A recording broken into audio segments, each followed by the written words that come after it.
blind man cross the road, trying to make the other side, baby. Ever seen a young girl growing old, trying to make herself a bride?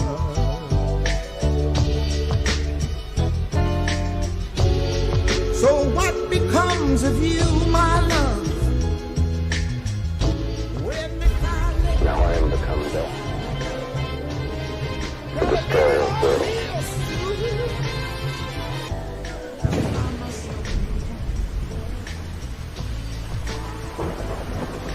Pray that he's still out there, somewhere. Hello and welcome. Thank you for joining us again on Eating One Honey and Locust. Always wonderful to be here with you. Tuesdays roll round so quickly. So busy at the moment with different things happening in the ministry and just all the meetings that we come together. So it's wonderful to have this opportunity to be here again. Lovely to see so many in the chat. Enrique and Maureen all the way from Spain at the moment, normally based in the UK. We'll be seeing you soon in March and then again in April. So looking forward to that. They got married at our Sukkot in September in the UK, and we're going to visit them for the legal witness side of that in March and then straight over to Portugal. Lovely to see Rick Johnson, Laura M here, David Morgan, he was with us in Florida, Anne Marie, it's wonderful to have you. Mark, he is known as Dirt Buster or Dirt Dabber rather. The wonderful Sue, we call her Squibs from Wales, part of the fellowship here in the UK, and Michael Finde, he is our host in Portugal, Lagos. He's joining us live. Wonderful to have you with us, Michael. So brilliant, all the plans that we're doing at the moment with you, speaking to you quite a lot. David, welcome. Chris Pierce and Brandon Gardner, fantastic. Lance and Mona, so lovely to have you join us. Nania, wonderful to have you here. As you all come through, a very big welcome. And to those who are joining, who follow Gary Wayne, our guest today, it's so nice to be with you. Ingrid, lovely to see you here. Braided, Karen, otherwise known, Tim Galore, as you all come through. Carrie, lovely to have you joining us. I know health-wise, you know, it's a big challenge and you're so faithful with everything here. So thank you for joining us. We really do make these programs for you. We cater them for your needs and what you ask for. And then we source, we provide, and we write into it. We study it. You're always in mind with everything that we do. So before I bring the panel on, there's just a couple of things that I want to bring to your attention because time is now progressing and moving forward. So let me just share with you straight away what we have going on in for Pecach. I want to show you exactly how you go to the website and how you can see all the access the information. So when you go to eatingwhilehoneyandlocust.co.uk, go to Pecach 2025. I've already selected that. As you go down, you see Pecach 2025 gathering in Lagos, Portugal. You can see that it is 72 days, 18 hours away, 51 minutes and 0 seconds from the 11th to the 20th April. Now, many of you have already booked in and you're booking in for the full duration. That may not be possible for some of you. So as you go further down, you will see the timetable, the schedule as it stands. That is going to be expanded. But for now, we've put down the specific feast dates, what we're catering on those days. When there's a feast day, we're going to be catering for that and gathering together every day. So you would know what days that you want to come. So Pecach itself starts on the 11th through to the 13th. So that may be a specific time that you definitely want to come together with us, and then different feast days in between the week. And then we come together with Michael each weekend, and hopefully in the evening, his congregation will be joining us. During the day, we will have the different international members joining together in worship and study, much like we've done in Florida, and definitely how we did in the UK with specific guest speakers with specialisms. So when you're ready, you come and you book here, book Pecach 2025. And basically, you know, it's a wonderful opportunity. This is explaining exactly what Pecach is about and what we are partnering together with Oasis Fellowship to do. Such a wonderful opportunity where they have allowed us to bring the feasts in their church building. they've not this year going to be celebrating Easter, but are following our schedule and teaching about the feasts and the appointed times and what they mean, the different days, and so on, and then going into the scriptures, going into a lot of Cepher study, and just listening to Michael and Joel. So many of you like their teaching, and so you will have the opportunity to meet them in person and gain more of their teaching. So there is the venue, location, Oasis Christian Fellowship, and the address is there. If you're sourcing the accommodation yourself, make it as close as possible to that address and you can't go wrong. We have put some accommodation that we are suggesting. This actually is where I'm staying and most of the core team are staying. It's a hotel complex with different apartments, very, very affordable, lovely, very close to the venue, close to the sea as well. So you can walk over, it's got sea views, it's that close. And then you take a short Uber to get to our venue each day. You know, so many of you here, there's instructions in case you don't know how to change it to English and to put your bookings in. And there's a promo code, which is basically Pecach 2025. You might prefer to go and do an Airbnb. Many of you have holiday homes over there, so all you need is to get to the destination each day. Flight information, Faro International is the airport of choice that you should go to, but some people prefer to do Lisbon International. But if you do that, there is a train you have to take for several hours then to get to Lagos. So I would always say come directly into Faro.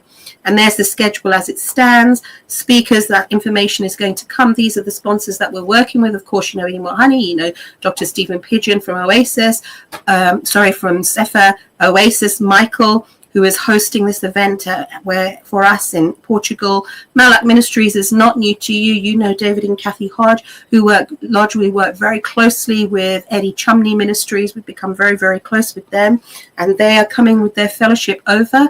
And of course, Philadelphia community. Many of you know Christine Zhang. She was one of the popular speakers in the UK, and she is one of my lecturers along with Wesley Hurt, who do the Hebrew course for eating wild honey and locusts, and that's proving really beautiful at this time. I would ask you, you know, there is several families, they're single parent families or older people, OHPs as we call them in the UK, and they are on a waiting list. And I know last year some of you were so wonderful. You contributed towards a hardship fund so that anyone who wanted to come and have that in-person fellowship but couldn't afford it, you gave as you were able to make it possible for people to travel in the UK or to Florida to attend. So we put that same thing up there to help so that people have got that opportunity to come and join with us. So that's there. We're really looking forward to join with you at Pecach this year. This isn't one thing where you are just coming from another country to worship together and celebrate the feast. You all say to me, I want to be used. Well, you can be used here because we are in such a prominent place of the market square. And as soon as you walk literally out of that church building, the market square is just less than 2 minutes walk straight up from memory. And if we book time, we'll be able to do, music, singing, evangelistic outreach there, the way that Oasis Centre do. And we want to open up that cafe at different times so people during that what they know as the Easter period can come into Oasis and just relax and have a free cup of coffee and a cake. So it's ministry as well. It's evangelism. It's not just us coming together from different countries to celebrate the feast. We are coming together with a wonderful fellowship, and also both fellowships, Eating More Honey, Cepher, and all the different sponsor ministries that are joining together, those in Holland, doing something as an outreach within that specific market square as such of Lagos. And all these things are developing as we go through it. I just also want to show you our course. We started this 4 weeks ago, and it's really going just so beautifully well. Lashon HaKodesh, a set-apart language. So basically, it's a sacred language course, the Iveret, and the course is one where participants will learn the pronunciations of the language as close as possible to the original, both in Aramaic and in Paleo-Hebrew, very complementary to all the courses and the current one that Dr. Stephen Pidgeon is doing. We want to do it hand in hand, so it makes it like a glove to fit in our studies. and be complementary to each other. During the course, you'll learn to read, write, and speak the Aleph and the Beit, the meanings of the letters, the scriptural readings, the Hebrewic way of thinking, and critical reading. We have started now with the scriptural Iveret, and we are in our 4th session. Last week it was the Babylonian confusion, so we wanted to show what the pure language was and the context biblically, scripturally, how that had changed. And before that, we have gone into lessons where we have shown the original language and how the script has changed time and time again. And that is an evolving language.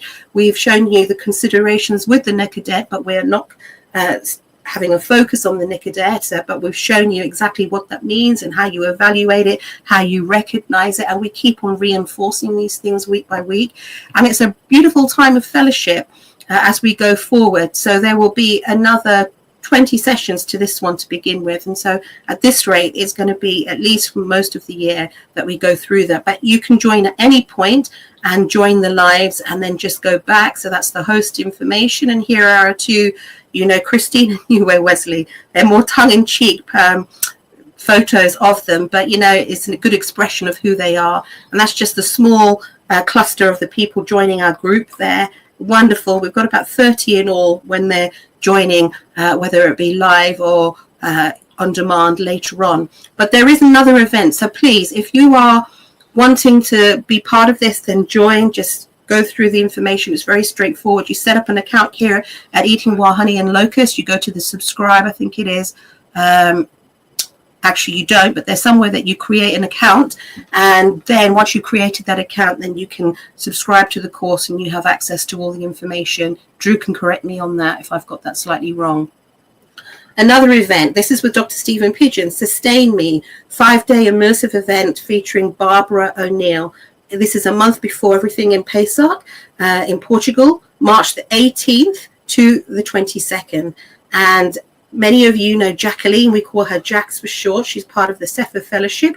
She is hosting Barbara O'Neill at this event that I mentioned, where Dr. Stephen Pidgeon is one of the keynote speakers. So this is our friend Jacqueline, or Jax as we know her for short, and Barbara O'Neill. She's going to be there throughout the event speaking each day.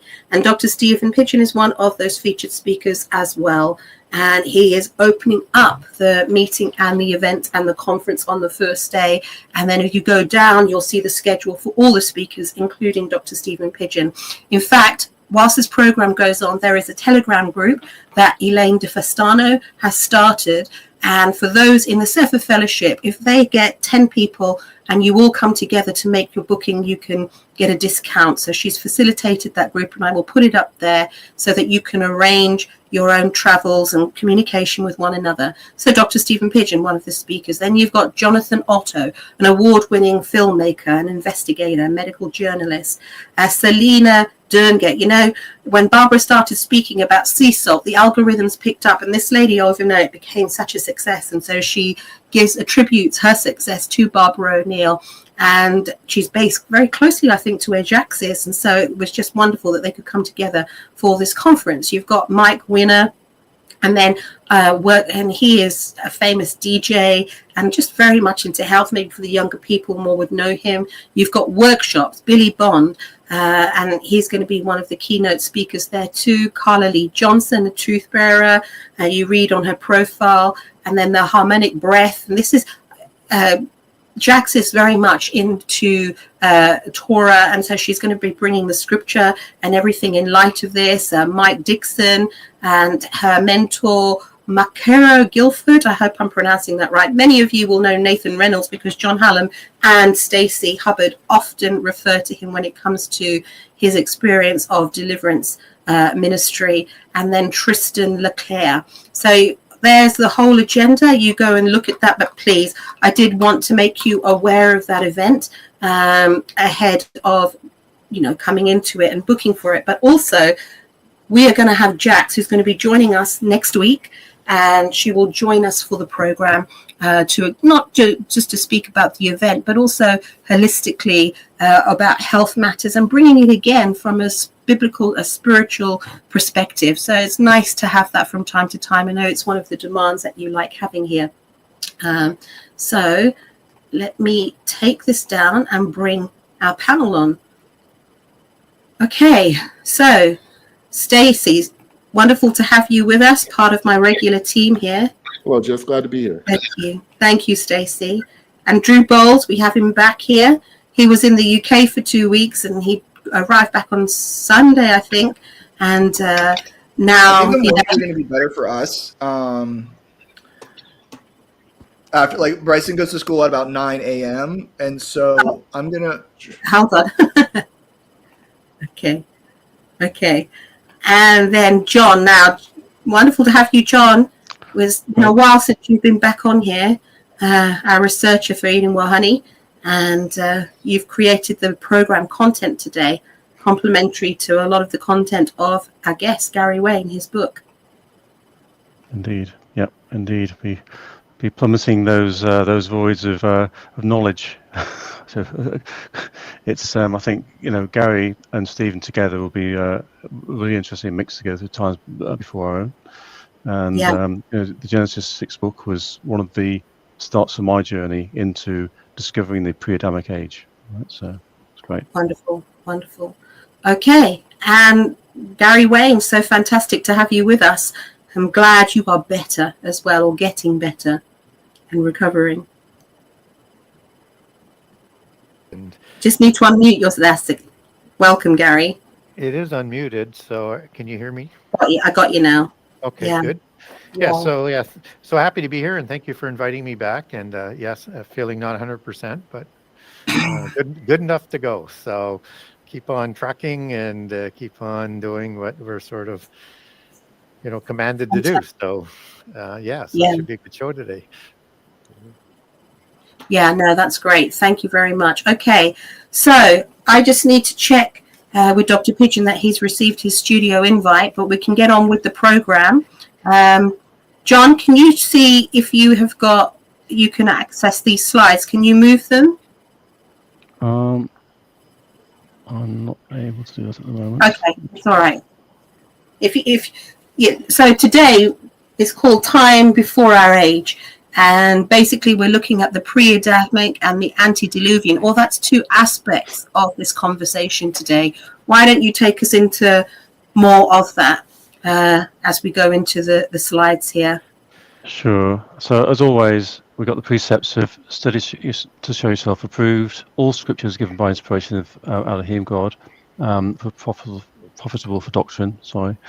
Rules for research, as usual, are that we acknowledge the Father and the Son, and that He created all things. In John 1:1-2. So, Jess, go to the next slide. Just bear with me a moment. Just make a bit of an introduction while I just do something here. Yeah, sure. So today we're going to go through times before our own in two aspects. One is the pre-Adamic, which when I came back into the faith properly, I didn't even know existed. I thought, the world started with Genesis and Adam, right? I had no concept there could be anything before that. Then you hear about the Zechariah Sitchin stuff saying, oh yeah, the Babylonians, they were there hundreds of thousands of years before everything. That's non-scriptural, isn't it? Etc. So I'm hoping today to pull a few of those pieces together.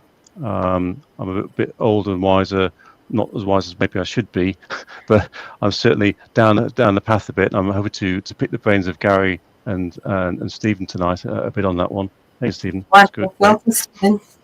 And then the Antediluvian side is the mastery of Gary. But I know Stephen's done about 2 years of teachings on that as well. So between them, I'm hoping to, get some gleanings.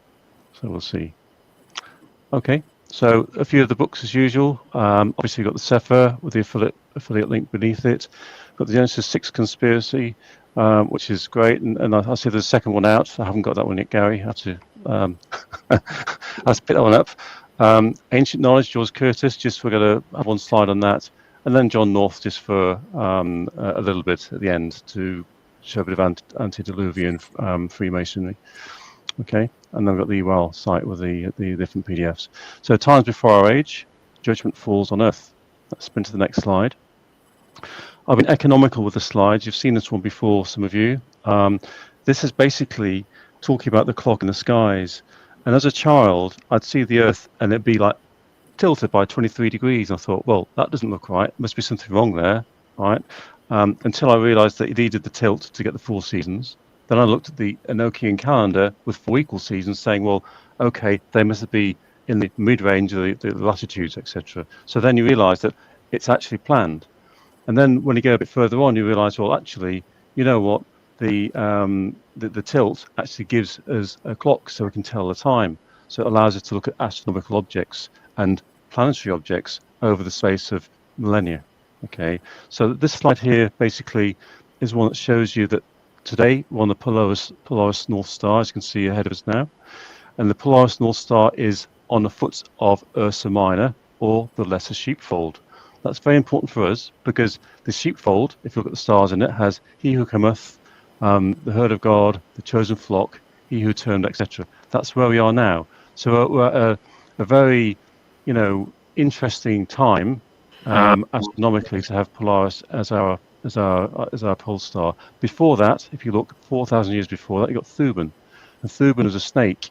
That's a time when Egypt was in control, and you see all the snake gods of Egypt, etc., the headdresses, etc., of Egypt. Okay, so it's gone from the snake or from the dragon in Draco to the Lesser Sheepfold, and that'll be interesting later on as we discuss. Okay, if we go to the next slide, Jess. So this is an expansion. Again, more the clock side of things. It shows you in this one the 12 segments as you go through the different constellations at different times. So you can see around Thuban, we're going into Aries, and at the end of Aries was when Christ was born. Okay, so he was born and he entered the age of Pisces, which is why we see little fishes against his name a lot of the time, because he started Pisces off. And now at the end of the 2,000 years, we're almost there now. We're at the end of Pisces going into Aquarius. So people argue about when Aquarius starts and things, and there's all sorts of all sorts of darkness around the start of Aquarius, which has the destruction of what we know now in the end times. But that shows you a bit about how we can look at this clock as being a 25,000 year life cycle, okay, with 2,161 year little epochs within it. And we're in the current epoch of Pisces from Christ's birth until where we are now. Okay, so we'll go to the next slide, Jess. So, just in case you thought it was just John Harmon talking about this, or just looking at this from a different perspective, if you look at this picture here, this is the Hoover Dam built in 1935. The secret societies were heavily involved. On the left, you can see a couple of fallen angels in bronze being brought down here. On the right, you can see the Plaza Terrazzo floor, which is actually a celestial map that marks the time of the dam's creation based on the 25,772 year axial precession. That looks almost identical to the 2 pictures I've shown you of the stars in the heavens before this picture, right? I didn't make this up, it's just Google, find it, it's there. You can see Thuban, the North Star of Egypt, and the Polaris North Star both marked on this map. And on the right, and there's the link at the bottom there, it says, by combining planet locations with the angle of precession, we're able to pinpoint the time of the dam's completion down to within a day. So that's been put in place. The projection behind it is actually the plan that came from the USA Department of dam building or whoever they were, right, to put this in place. But the whole article's at the bottom, so you can see that the secret societies and dark side of this Earth uses the same star map to look through the ages over thousands of years, because they've been here for thousands of years and they'll go on for thousands of years. That's their view. Gary, Stephen, agree? Yeah, outstanding. When we talk about this, I was looking at a video earlier today about there's been some recent Roman artifacts unveiled up in Yorkshire, and including the old sewers, some of the old aqueducts, some of the old walls. But one of the things they found was an astronomical clock made out of brass that was a whole series of gears, and this astronomical clock had the capability of predicting the placement of the constellations in the sky with absolute pinpoint precision. And you just turn it. You would turn the clock and you turn it to a specific date, and it would tell you which constellations were appearing where. And what we see with the idea of the clock in the sky and the clock in the heavens, we now know that there are cycles. Just as we have a moon cycle, just as we have a solar cycle, We also have, there's other cycles. There is what's called the montanic cycle, where the moon reconciles itself with the sun. In other words, it comes back to point A, if you will, between the sun and the moon. And you can see that there's longer cycles. Now, here we're seeing these cycles that are mapped out in the 12,000 year pattern, this 2,160 year cycle. I believe there's also a 7,000 year cycle as well. And when we look at the cycles, if we look at the formation of existence, we see things are cyclical. And it's actually given to us in Genesis 1. Genesis 1 is going to tell us, when you look a little bit closer at the Hebrew. In fact, I probably looked too close at the Hebrew now in Genesis 1. You know, if you get close enough to it, pretty soon, you know, you're kind of lost in the forest. But you know, when it talks about the tohu bohu in Genesis 1:2, you know, the better translation in English is that the earth was destruction and a ruin. It was destruction and a ruin. And so when, instead of it was a void and without form, yeah, those are correct terms, but they're not the most correct terms. That's one of the problems you also see in the English language. The KJV translation was under the direction of King James, directed to use vulgar expressions. And so whether we want to admit it, as lovely as the English language is, particularly those people who speak the King's English, now it used to be the Queen's English, as compared to speaking a wee bit of Cockney there, the idea is to have an eloquent language, but no matter how you slice it, the scripture was written in the common or vulgar tongue and common things. And as a result, vulgar ideas have come from that. And so they're kind of, you know, let me give you an example about the use of a vulgar term. Hey, how are you going to get to town? Well, I'm going to take the truck. Well, yeah, that's true. But did it tell you that you were going to be taking the 2021 Ford F-150 Platinum Edition? No, I didn't tell you that. But if I was to be exact, I'd tell you it was a 2021 Ford F-150 Platinum Edition, right? Then you'd know exactly what I was talking about. But if I used the vulgar expression, I took the truck. Okay, so you end up with kind of a vulgar idea. Could be anything.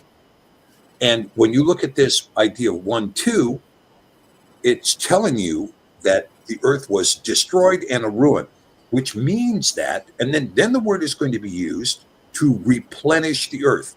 And the term used to tell you to replenish the earth in Genesis 1 chapter. Dr. P, we're going to go on to that in a second. Sorry, you're going to blow up my whole presentation. Okay, I don't want to get ahead of you there, John. Okay, yeah. But anyway, I think it's very fascinating that they would show this. And I think the truth be told, is that these calendars, the astronomical calendar, has been known forever. And the fact that the makers of the Hoover Dam would date the dam in its design to the day is consistent with what you see with the megaliths on the island of Malta. It's what you see is consistent with Stonehenge. It's what you see is consistent with Jeremiah's tomb. You see it in megalithic structures all over that they point to a cosmological date. Okay, that's it. Awesome. I'll be quiet. I don't want to steal your thunder here. No. And Gary, you're obviously, you're the same mindset, right? That they use long calendars here. Yeah, I think a couple of things I would point out to people would be, as we're understanding these concepts, and none of this is sort of standard dogma or doctrine in the current churches today, but that's not my point. My point is that there are things that help us to understand the world we live in today, where it came from and where it's going, and it's all interconnected. So when we talk about cycles, Ecclesiastes 1, as most people will know, reminds us of this, that nothing is new under the sun. What was will be again. And it ends with, in verses 17 and 18, that understanding there's knowledge or wisdom is only going to bring grief and sorrow.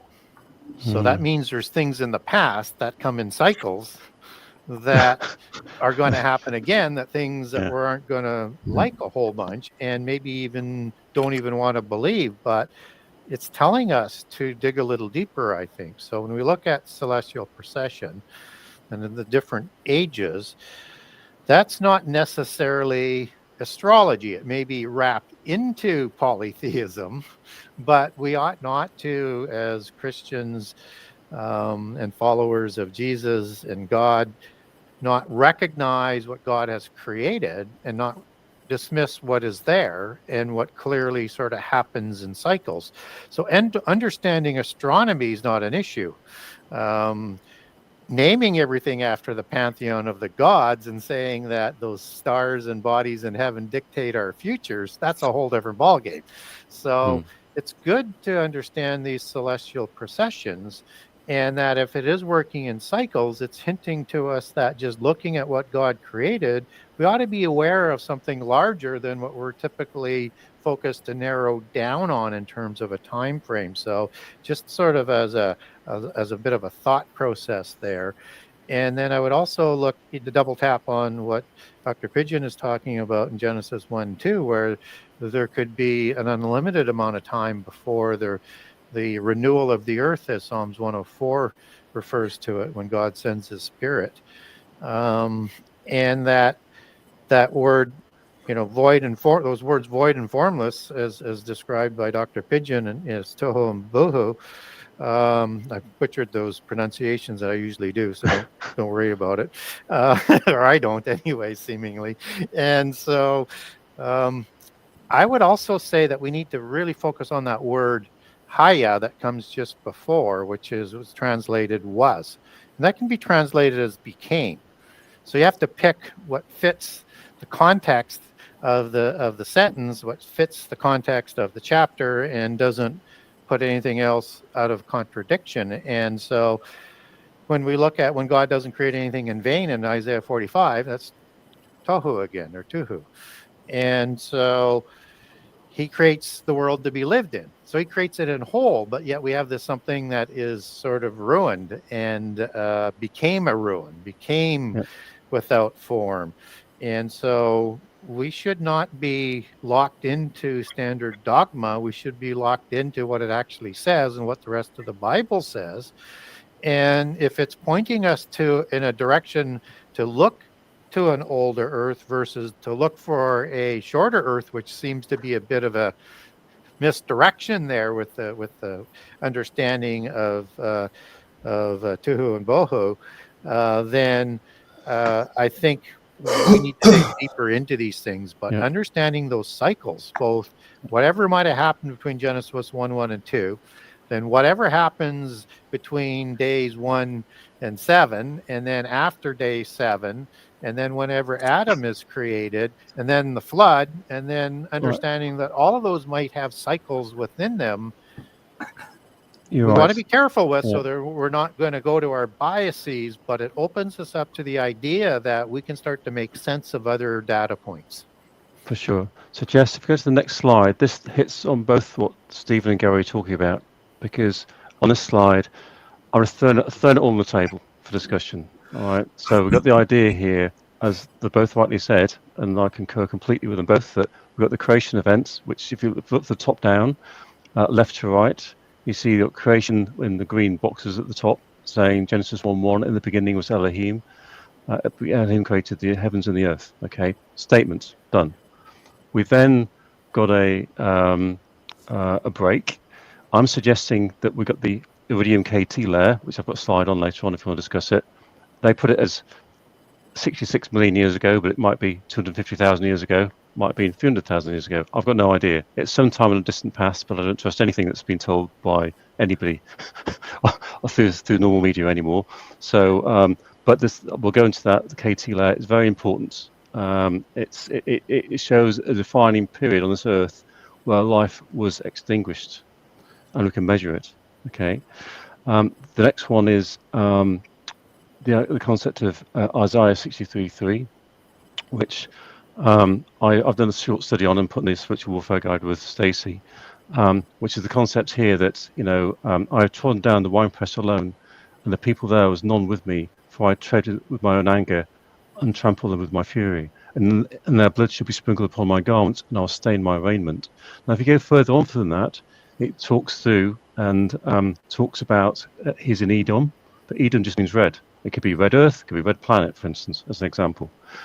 He talks about Botsra, which people say, oh, that must be the capital of Edom, but Botsra actually means sheepfold. So whether we saw sheepfold as well, the stars are pointing to now, Polaris and the sheepfold. It could be a sheepfold as in another fold of sheep. It could be a time like the sheepfold it's under now. And then Revelation 19:13, when Yahushua comes back, Jesus comes back, his raiment is covered in blood, and it's from this earlier battle. Now, you may not want to trust this or believe this, but you've got to imagine that David Flynn wrote a whole book on this. There's a book about several hundred pages long called Sidonia, The Secret Chronicles of Mars. And it's a great book if you want to read it. It's about 20 years old, but it's a fantastic book. And I do believe it's a key piece. And I've had a check in the spirit on this one. So I personally believe that's the case. Other people may not. So on this chronology, you'd have a creation, you'd have a destruction. Okay, I'm saying this comes from the Rahab planet, which is the one that Stacey brought out. Stephen's talked about quite a bit. People such as it's been talked about quite a lot by a number of people around, Stephen Quayle, etc., and Tom Horn.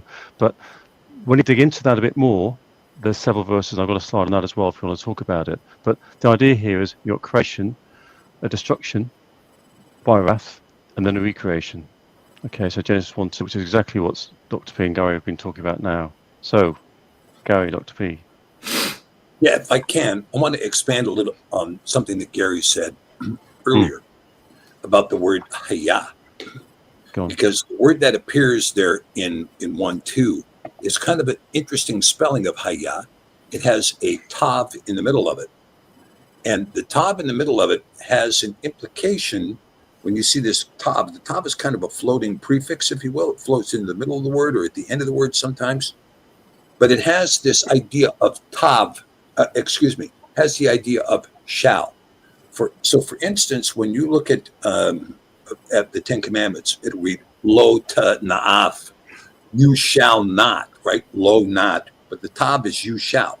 So the tav being shown there in hayab, it actually gives a more of the idea that it says something to the effect, and it opens up with in you have it here 1:2, and the earth was without form, right? But hang on, because so the reading there is vaharetz, and the earth, right? Then you have this idea of the hayah with the tav in the middle of it, which is better stated, shall become. Shall become. And the earth shall become a destruction and a ruin. That might be even a better understanding of how that word is expressed in there. But either way, when you're looking at this idea, and again, I used to be a guy who was a 6-day creation guy. There was nothing that existed before Adam, period. That was it. End of discussion, right? And I can't say as I hold that opinion anymore, because I really see Genesis 1 as an earlier epic, a 7,000-year epic that preceded mankind. And and I don't believe, and I want to share this too before I turn it over to Gary. I do not believe that any science that is developed or any kind of revelation that takes place is something outside the scope of Scripture. That Scripture does in fact disclose it, we just haven't found it because of our biases in the translation. And that when you look closely enough, you get in there and you dig it out and you start looking to see what's really there. All of this stuff is disclosed. It's disclosed. We just don't see it because we didn't look. And or we weren't prepared to look. And you could really see that when you look at the Old English translations from the 1500s. It was very much, we don't have cars and we don't have planes and we don't have gas lights. We run around on a horse and throw our chamber pots out the front window. You can kind of get that flavor in those texts. So what you see is that when we talk about this idea of these reigns, there's a lot of discussion about the Younger Dryas. To give you an example, the Younger Dryas, an antediluvian event of destruction from which no one was supposed to survive, but yet people did survive. Now we have a megalithic record that is just incredible. I mean, when you look at the pyramids, for instance, in Central America, where they found cities of, that could house more than 200,000 people, and these pyramids are still standing. And the greatest pyramid in the world is in Mexico. It's not in Egypt, and it's 3 pyramids deep. There's 2 pyramids underneath it. What's going on there? What is this? How can this exist in Scripture? Ignores it, right? Because it doesn't ignore it. It tells you about it. You just don't see it. And this is part of the reason why, from my point of view, the book of Hanok, the book of Hebrews, both of which were incorporated in the Ge'ez script as canonic, right? So it was canon in the Ethiopian church, canon in the Eritrean church, canon in the Assyriac church. And if you want to know the truth of it, is regularly read at the Vatican and regularly considered by the cardinals as part of their doctrine. And you can tell, because I know the doctrines they've adopted from that. You can see that these books become extremely critical in unfolding and unveiling the rest of the story. When you talk about Nimrod, what Nimrod did, when you talk about, like, I'll give you an example. There's a discussion of the city of No in the book of Nahum, the prophet Nahum. What's the city of No? From my point of view, he's describing what Plato describes as Atlantis. We've had many meetings with Dr. Jensen, who is a creation scientist, but he's a geneticist, and he has mapped out the genetic map of, the genetics are really quite specific. You go back generation on generation on generation on generation, and you can cite to its geographic origin. And, and he's got a very, very clear idea where the tribes of Yasharel originated and where they went. How many people know where their initial DNA found its origin? And I've been talking with him a little bit about this idea. Well, I haven't talked directly with him, but we've been kind of sharing this discussion about this EA1A, a DNA that has its origin in Western Africa, which appears to be a distinctly different DNA from the Ben Adam, the children of Ben, which appears to originate in Eastern Africa. Well, that's going to present some interesting anomalies. How do you explain that? Oh, the Scripture didn't know about that because, Yah, when he disclosed all of the Scripture to mankind, just didn't. He wasn't aware that there was a history. He didn't know that this had happened. He just was, no, that is true. Gary? Yeah, interesting stuff for sure. So as I sort of look at, what's been put up on the screen, I kind of like this discussion in terms of understanding the concept that it's not that God leaves us in total ignorance, but he also wants to protect us from recreating knowingly what happened before. So I wouldn't say that we don't have any knowledge about what we see and what we discover, but that it's quite stingy knowledge and it's done in a couple of interesting ways. So we get the original languages, which are preserved to a reasonable level that the Old and the New Testament was recorded in. And we get information that we can sort of look at in the larger context that the original languages provide for us. And that we have things that we can slot in. And so what it does is it gives us a template for before the flood and perhaps before Genesis 1-2 that allows us to expand that as more details come forward. A, what we might discover in the world, which isn't a deception. And B, the things that are written in the Bible further on, because the MO is going to provide you some additional information that slots into that template of time and epochs fairly well, if we're prepared to sort of look for that. And so I think understanding a couple of things in terms of this time frame is that there are passages, let's say like Isaiah 14, that talks about some stuff in prehistory, of Ezekiel 28. We get these passages and many more in the New Testament. You might even want to look at the book of Revelation that's talking about some interesting things that would go back into prehistory, as well as the time for John, for the prophet, and as well for the end time. That's kind of what I coin as a dual prophecy, but just for my own sort of understanding. But we get these details that help us to understand that if we're prepared to look at it, and it's perfectly kind of consistent. So I would also enter into an understanding here as we get into particularly understanding the celestial procession, particularly as we try and sort of understand what science is trying to do and how that merges with the Bible. We should not be afraid of any of that the Bible does account for things as what was mentioned, but enter in the 7 wandering stars as well into this, that probably will come up at some point in time during the discussion. And that these are standard in all of the occult religions, and they're just different gods for the same process. It's very similar to the 7 days of the week that we've named at, with several different sort of pantheons involved there. And that there would have been this in place. We have one that we use today that's out there, but there was another one that would have been used before the flood and in other time periods as well. And what's interesting, not only do those wandering stars are considered as part of the star allegory for angels, but these are planets within the firmament.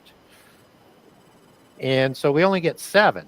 And there's 2 numbers important in terms of the polytheism, in terms of how they approach these celestial procession and things like that, is that these 7 wandering stars doesn't include Satan.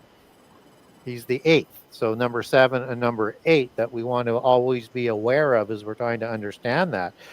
And it's not Saturn that would be the planet that Satan would be represented by. You might use that as just as an allegory, but keep that in mind, that we don't seem to have that 8th planet, because it answers a lot of other questions as you dig deeper into this.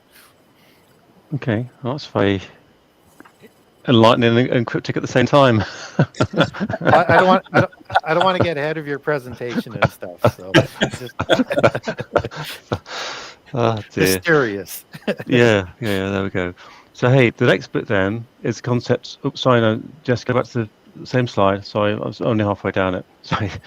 Next bit is the mankind bit. So then we've, Dr. P's done a presentation on this. I've done one, I think, I got last time, Full of Adam, where we have the concept of having 2 creations of mankind, because he mentions in Genesis 1:27, so Elohim created man in his own image, in the image of Elohim created him, male and female he created him. And then he created Adam afterwards. And then it says, I formed man of the dust of the ground and breathed into his nostrils and breathed life into the man. It became a living soul. And then he created Eve afterwards. So we almost have 2 different stories there, which some people might conflate to the same thing and say, don't be stupid, it's the same thing. But, there's reason to think, again, through the nuggets we're given, that they could be separate. And that might be one way to explain some of this ridiculous evidence we're seeing here, where you got these Moroccan humanoids at 360,000 years old, fossils found, Africa evidence of 190,000 years, US Erica 33,000 years, and we've got Adam at 5,000 years, or 7,000 years, 6,000 years, sorry, from where we are now. So that could be one of those ways through science and what we find in the material world to match it with Scripture a little bit. Now, that's not cop out; it's just to put it on the table. It seems reasonable. I don't know. Yeah, it's interesting that the Hebrew there in Genesis 1 refers to Zakar and Nekeba, male and female. And yet when you see Adam and Hua referenced in Genesis 2, it's Ish and Isha. Ish and Isha. And again, when we read the common text, it says, it took a rib from Adam. Well, no, he took a part from Adam. And I believe the part he took from Adam was in fact 1/2 of the DNA. In other words, he took the X strand of the DNA and replicated that and then married it with a newly created X strand of DNA to create the female as XX, whereas the male was Y and X. And to this day, we chart a man's DNA called Y DNA, and we chart the woman's DNA as mitochondrial DNA or mtDNA. And it's interesting also is that the 1X component of the female DNA is different than the other X component of the DNA. And so, but the separation of referring to Adam and Hua as Ish and Isha. Now, this also becomes important when you see Yahusha, the Messiah, in the New Testament. He refers to himself continually as the Ben Adam, the son of Adam, right? Which is the son of man, is how it is constructed in the Greek. But man, of course, mankind, is referred to in Genesis 1 as Adam, right? So man, he called the man. Hey man, what are you doing, right? He called him Adam, but the word means mankind, right?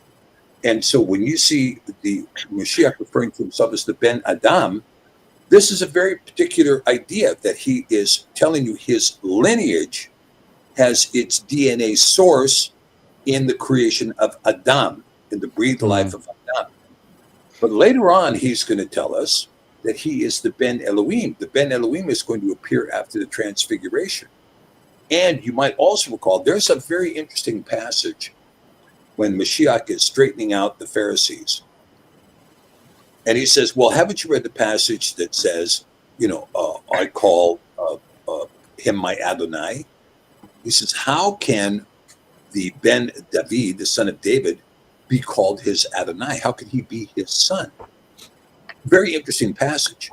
And the idea that he's Ben Elohim, and then he tells us, you have been given, right?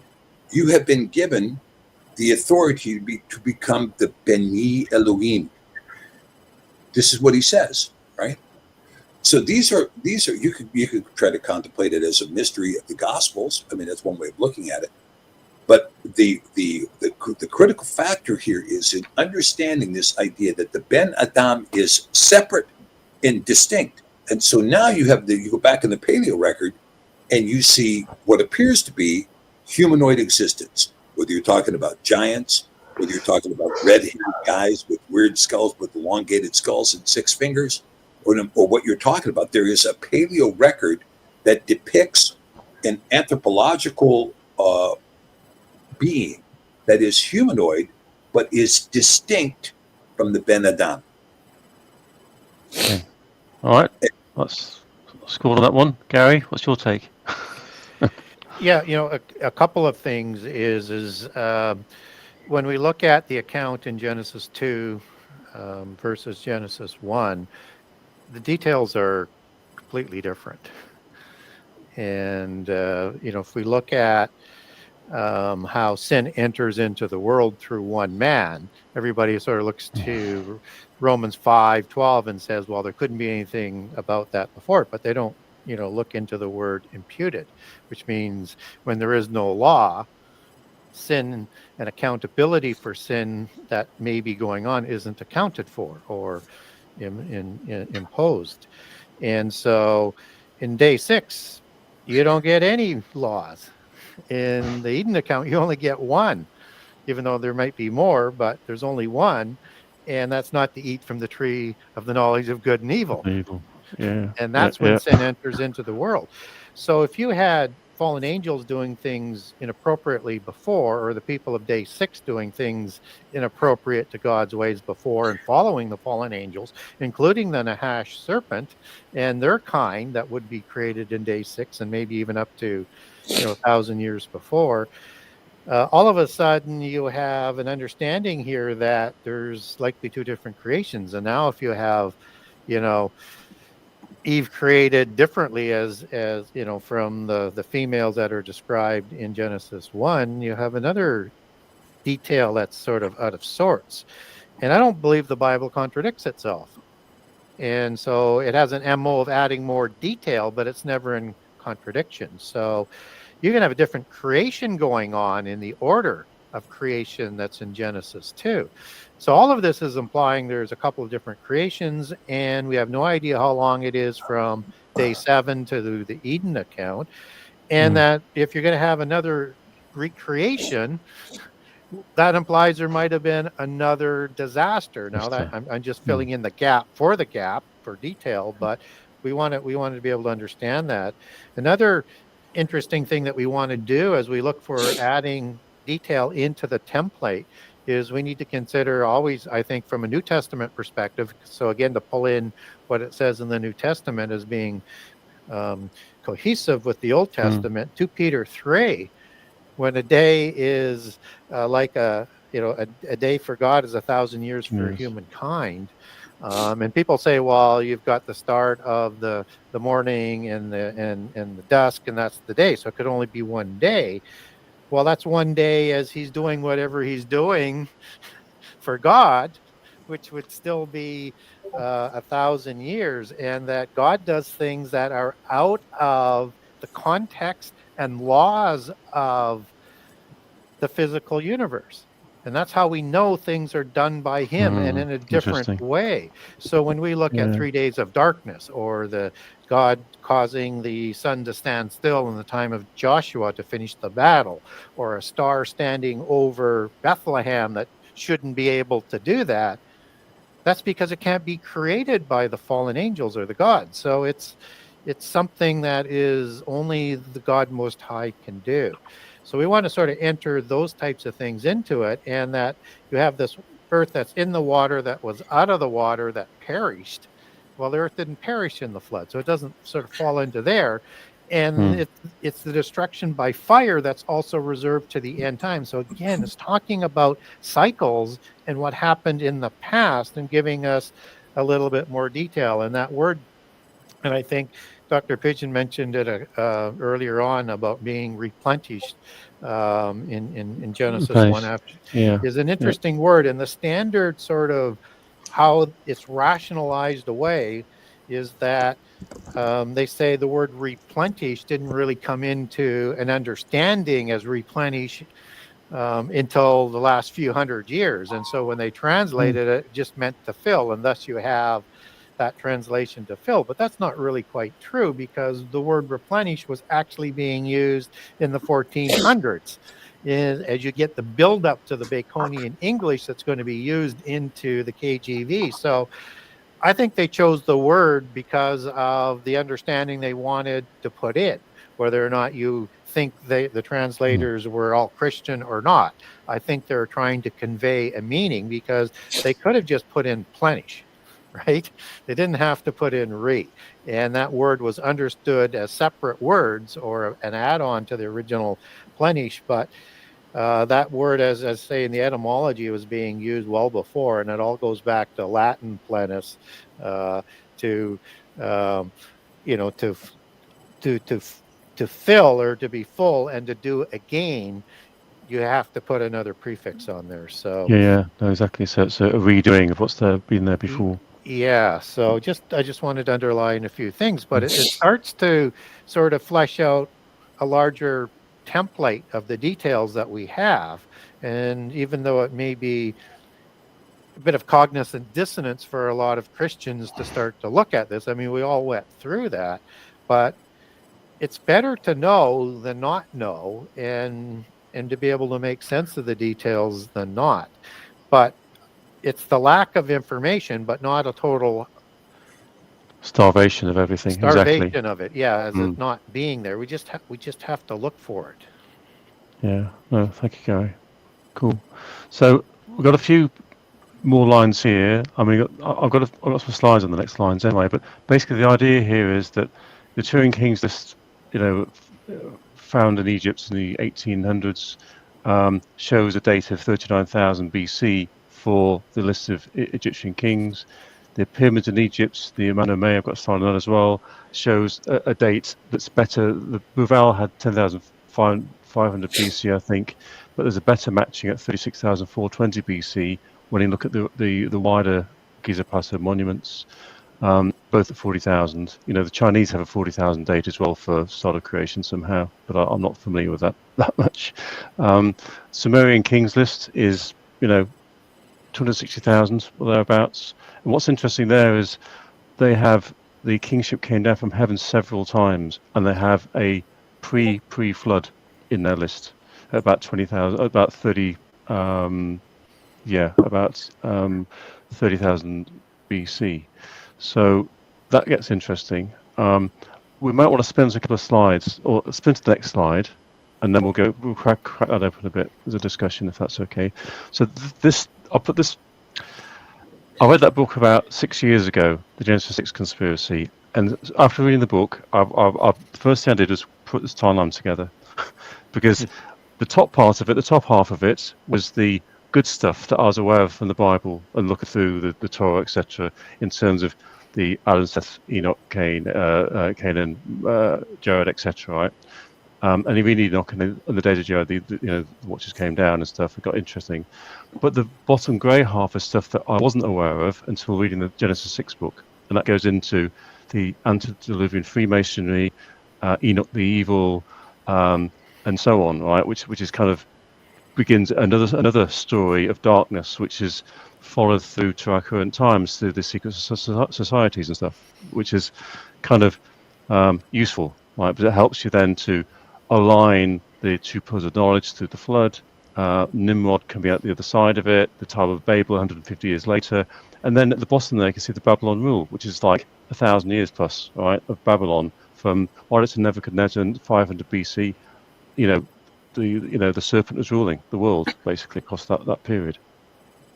So that was kind of perspective interesting. Any questions? Any thoughts? Anybody? Stacey, what do you think? No, sir, I don't have anything. I'm just sitting here and learning and soaking this up. So I'm not going to pick up any time. That's to leave you out. Sure. We've got Rahab in a minute. Yeah, that's we can discuss that. Right. So, Nimrod's a very interesting character. And someone has recently written to me saying that there is a text out there in the Greek that points to Nimrod actually being female. Jeanne d'Arc kind of character. And I don't know that that's the case, but I can tell you that where Nimrod is concerned, the more I'm beginning to look at this, like for instance, in your last slide, John, you had one of the paragraphs there stated you had some information on the origin of the pyramids and how long ago they were constructed. 36,000 years. Yeah. Yeah. So that puts them way antediluvian, right? Yes. And it's interesting because when you look at the Exodus narrative in the book Shemot or the book Numbers, you don't see reference to the pyramids. Oh. And you would think that if we're doing this Exodus thing, that there'd be a reference to the pyramids, and then we could get by the landmark, wouldn't they? Yeah, kind of a landmark thing, that there'd be something. And so I think this has caused some historians to say, "Oh, the pyramids were built later. They must have been built after the Exodus because there's no reference to the pyramids." Now, maybe they were using a different term like Migdal, or maybe they were referring to them as mountains. But it's kind of a weird thing. But I am convinced that, when Peter, in 2 Peter, he talks about the fact that he's in Babylon writing that letter. And we know that when he was talking about being in Babylon writing that letter, he's now in the place we call Cairo. But at the time, that was known as Fortress Babylon. Well, was that Babylon from ancient Babylon? There's another interesting text, and I forget where it is. It might be in Hosea, talking about the sea rising up like a tsunami against the coast of Babylon. Well, does this mean the Persian Gulf was going to flood up into central Iraq, where we think Babylon is now? Or was Babylon, in fact, a coastal area? Now, what I'm suggesting is that Babylon may very well have been in the ancient site of what we now call Cairo, and that the pyramids were part of these Babylonian gardens. You remember the gardens of Babylon were highly acclaimed. They were beautiful. They were magnificent. They were this, that, and the other thing. How do you get magnificent gardens in a desert unless you're growing a lot of cactuses? I mean, it's going to be kind of difficult. You're going to have to be doing a lot of irrigation. It's possible that they were irrigating the gardens from the Euphrates or something. Yeah. But go ahead. I will add one thing, Doc. I think what they were referring to about Nimrod being female was when the word says, and Nimrod began to be a Gibberim, he then became non-binary, like the Baphomet, having both. I think that's what they were referring to. Having male and female parts, like the Baphomet. But you got to keep this in mind, Tracy. Stacey. if you're non-binary, the choices are either binary or non-binary. Right. Makes you binary. Okay. That's not a joke. Those tongue twisters. So Gary, over to you. Well, sticking with the Nimrod aspect of it. So typically, Nimrod, I mean, it comes from a foreign derivation for the word, so it's a foreign word. And so when I look at Nimrod, and I look at the account of Nimrod, it very much fits in with a Sumerian character named En-Murakar. And you actually have sort of the vowelless Semitic that would be in there for En-Murakar. And it means, On would mean Lord, and Kar is for hunter. So you have Lord Nimrod, as we would know it in English, the hunter. And he's third generation after the flood, son of Meskia Gashur and Utnapishtim, which is the Sumerian Noah. And so is Nimrod, third generation. And so these characters are, I think, talking about the same character, understanding that Shinar is the transliteration into Hebrew for Sumer. So again, we have something that's at the same place. So there's a couple of epics that are, using my memory, the Lord of Arata and Ninurta's Pride, which talks about En-Murakar. And there's Akkadian and Babylonian transliterations for the same individual. In case people are wondering why I'm pronouncing it the way I are, I'm using the Sumerian version here. And that he's building a tower at Eridu. And at the end of it, the gods come in and they stop it and they confuse the languages. So it's a polytheist accounting in the same generation as Nimrod. And the time frame using the secular chronology would be about 2950 to 2900 in that zone. So just after the secular dating for the flood versus the typical biblical dating and other datings that might be out there, just so that people are, and it comes out of that list comes out of the Sumerian kings list for these kings of the cities of Uruk and other cities in that area. And so when I look at that accounting, that's third generation, and some people like to confuse Nimrod with Gilgamesh, which is he's more sixth generation as king of Uruk. So it comes out of that lineage of kingship descendancy a few hundred years later. So not the same one. They're depicted as the same, and I think it was George Smith who first equated Gilgamesh and Nimrod as being the same, or likely, and another accounting would have Nimrod is the same as Itzubar, which is another accounting, just a different transliterated name for Gilgamesh. Or who knows, maybe Gilgamesh was also a giant before the flood, and they just renamed him in that accounting afterwards, and Itzubar is the accurate name, but it's the exact same story. So whatever the name was, they're not the same, they're too far away, but he's inheriting Nimrod's dynastic legacy, as in following that kingship sort of dynasty. So Sargon would be the Akkadian that would take over after En-Murakar. And so when we look at Babylon, there's a lot of theories on that. What we do know is that Babylon, not only in the book of Peter, is used as an allegory, but it's also, you have Babylon that's used as an allegory in the book of Revelation. As you take that back to the Strong's definition of it, to the original Strong's dictionary of the 1800s, it says it's an allegory for Rome. And also the Essenes also used Babylon at the same period of time as an allegory for Rome, because they didn't want the Romans to know who they were talking about, because you could get killed for that. And Rome was known as the seat of idolatry at that time. So, but there are other links to Babylon, not to dismiss the idea, from Babylon as an allegory for the Atlantean city. There are connections in prehistory that go with that. And I think Berosus was the one who made those connections.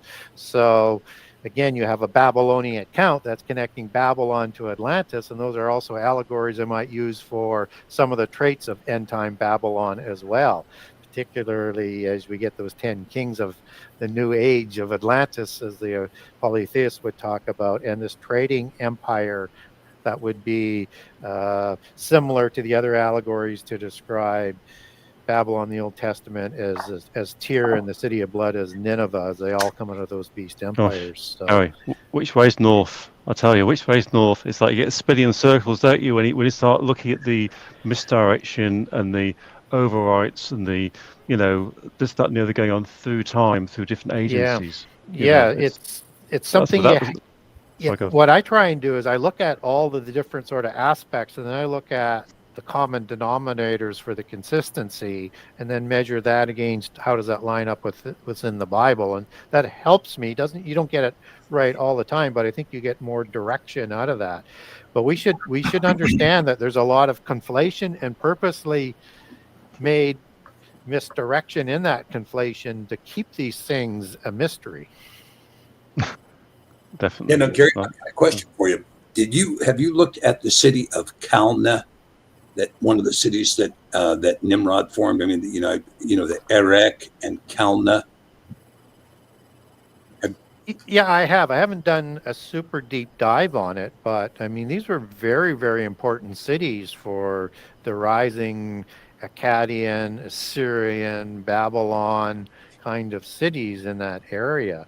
Now, it doesn't mean they couldn't be named after other places elsewhere or have the same name, but typically they seem to be more grouped into that area from the research that I did, but it's not the most deeply researched city that I've done out of the list of the cities that Nimrod would have, I think, renovated, because these were antediluvian cities as well. Yeah. Antediluvian cities, right? Yeah, that's one of the things that I think is very interesting about this, is that you have this, there's so much in the record that, for instance, when Cain says, I'm casting you out of the garden. Well, if you cast me out of the garden, anybody who finds me is going to kill me. Well, who are you talking about? If Adam and Eve are the only two on earth, who's going to kill him? Right?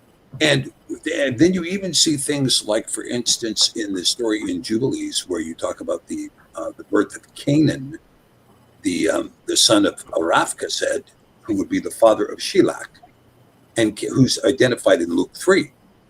Canaan goes out to seize for himself a city. From who?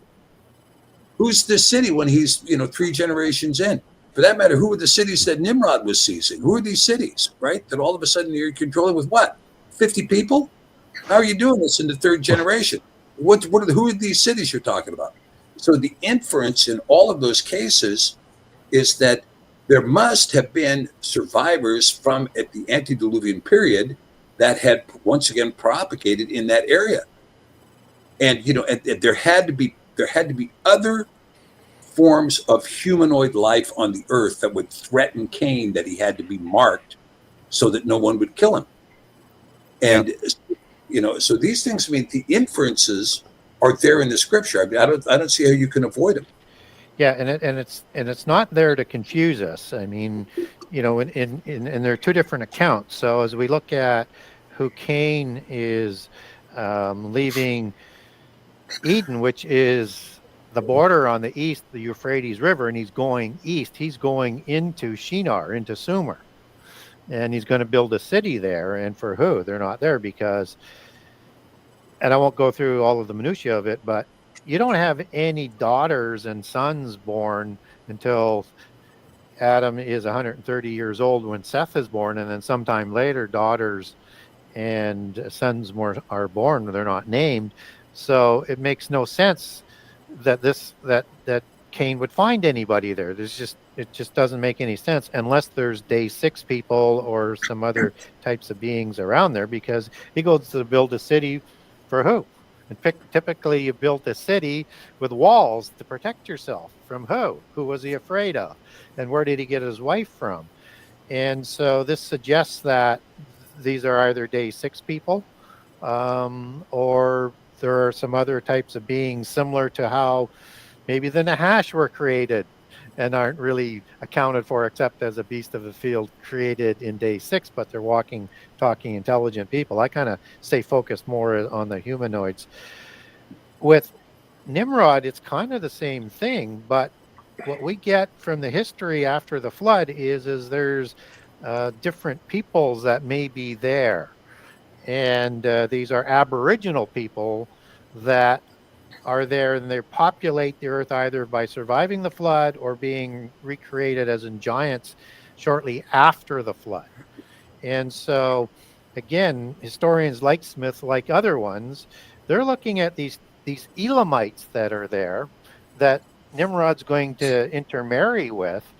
And there's the Semites that come in, but they seem to take the same name from the people that are already there as the Elamites that are unaccounted for biblically, and that they're saying there's distinctly a merging of people and 2 different people.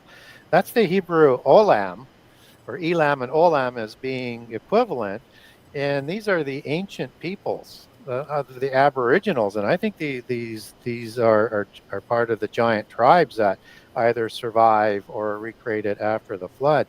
And they may be part of the people that are also known as the Cadmonites or the Cadmonim, part of the what I call the triple K in Genesis 15.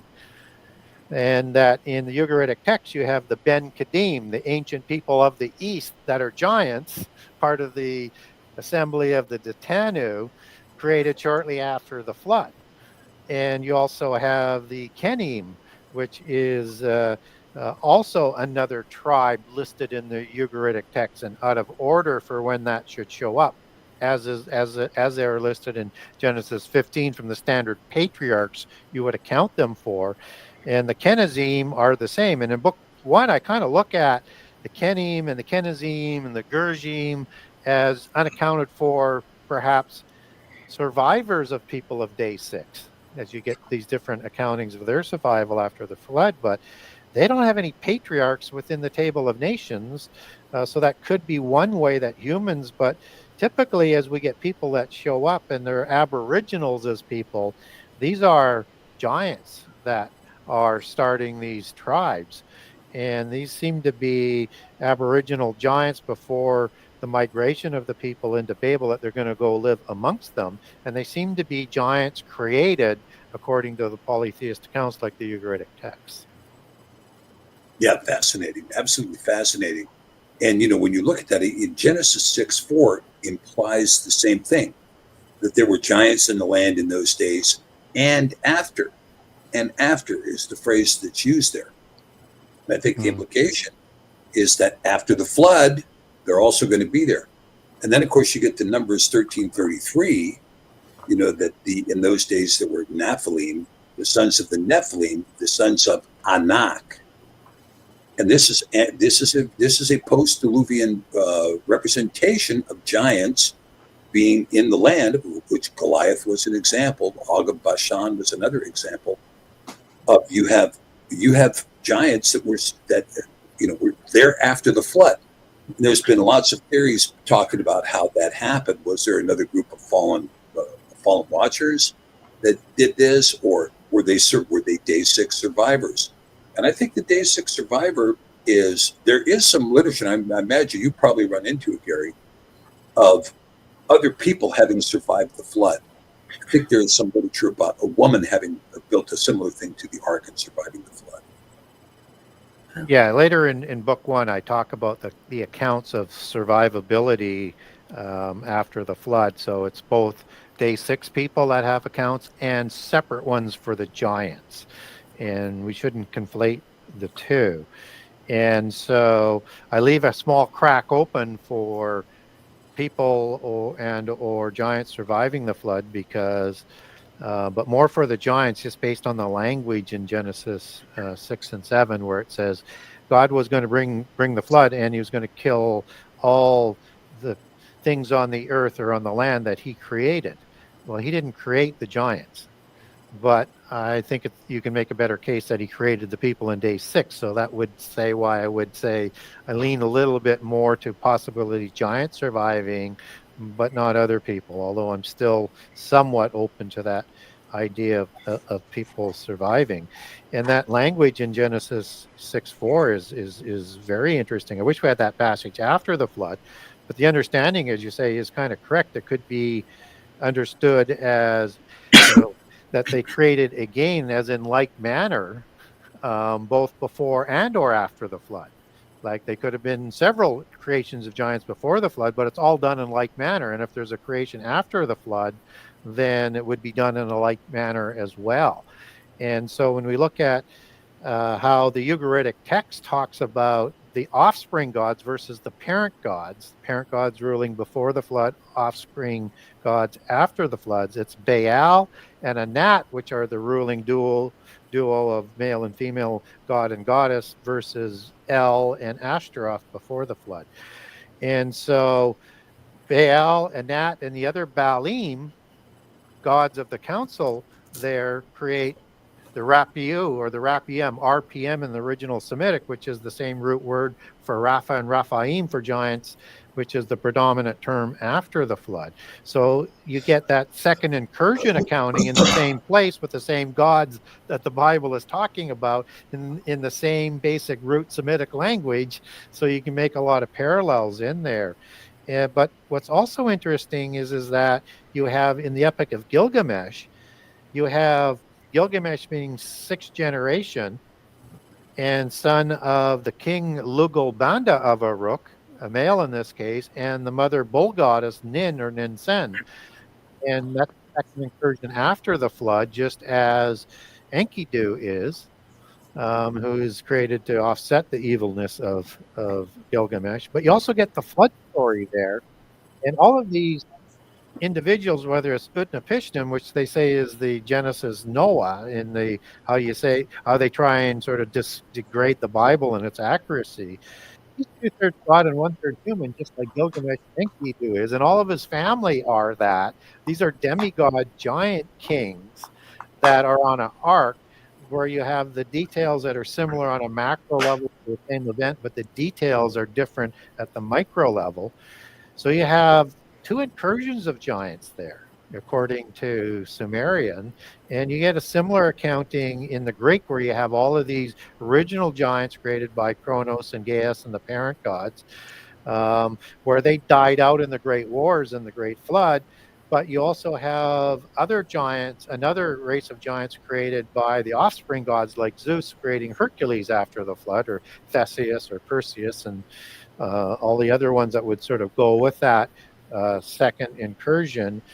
And you also have a accounting of the flood story in the Greek history and mythology and religion, where you have Deucalion and Pyrrha are classified as the Greek Noah and his wife, except that Deucalion is the offspring of Prometheus, so he's another giant. It's just Well, we recognize details, right? There's interesting stuff on that too, Gary. I mean, there's people who've said that they estimate that Noah was 18 feet tall. Yeah, they do. Say that. So, but when you look at all of that, I mean, again, is it possible that Noah was in fact of giant stature, but truly the Ben Adam, truly the son of Adam? And because we don't know how tall Adam was, it doesn't tell us how tall he is. But one thing somebody asked in the question here that said, Ladarius says, what about the look described of the watchers that was also given to Noah, where his father was scared and thought the baby wasn't his? Yeah, when you read that in the book of Hanok, it's interesting because I believe that's discussing Noah as albino. Yeah. I think that's describing him as albino, which albino is, of course, a genetic anomaly. It's possible among anybody. But when they saw him, they were like, what is this? Right? Yeah, they thought he was the offspring of fallen angel. And so they go to Enoch, but Enoch says, no, he's not.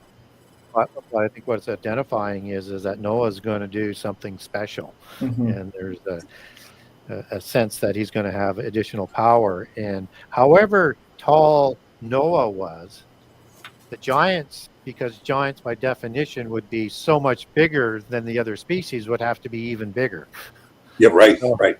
as you understand the words on that. And we don't hear anything after the flood that Noah was producing giants, or that he's described as a giant, either before or after the flood. I do hear a lot of people saying that Noah was a giant.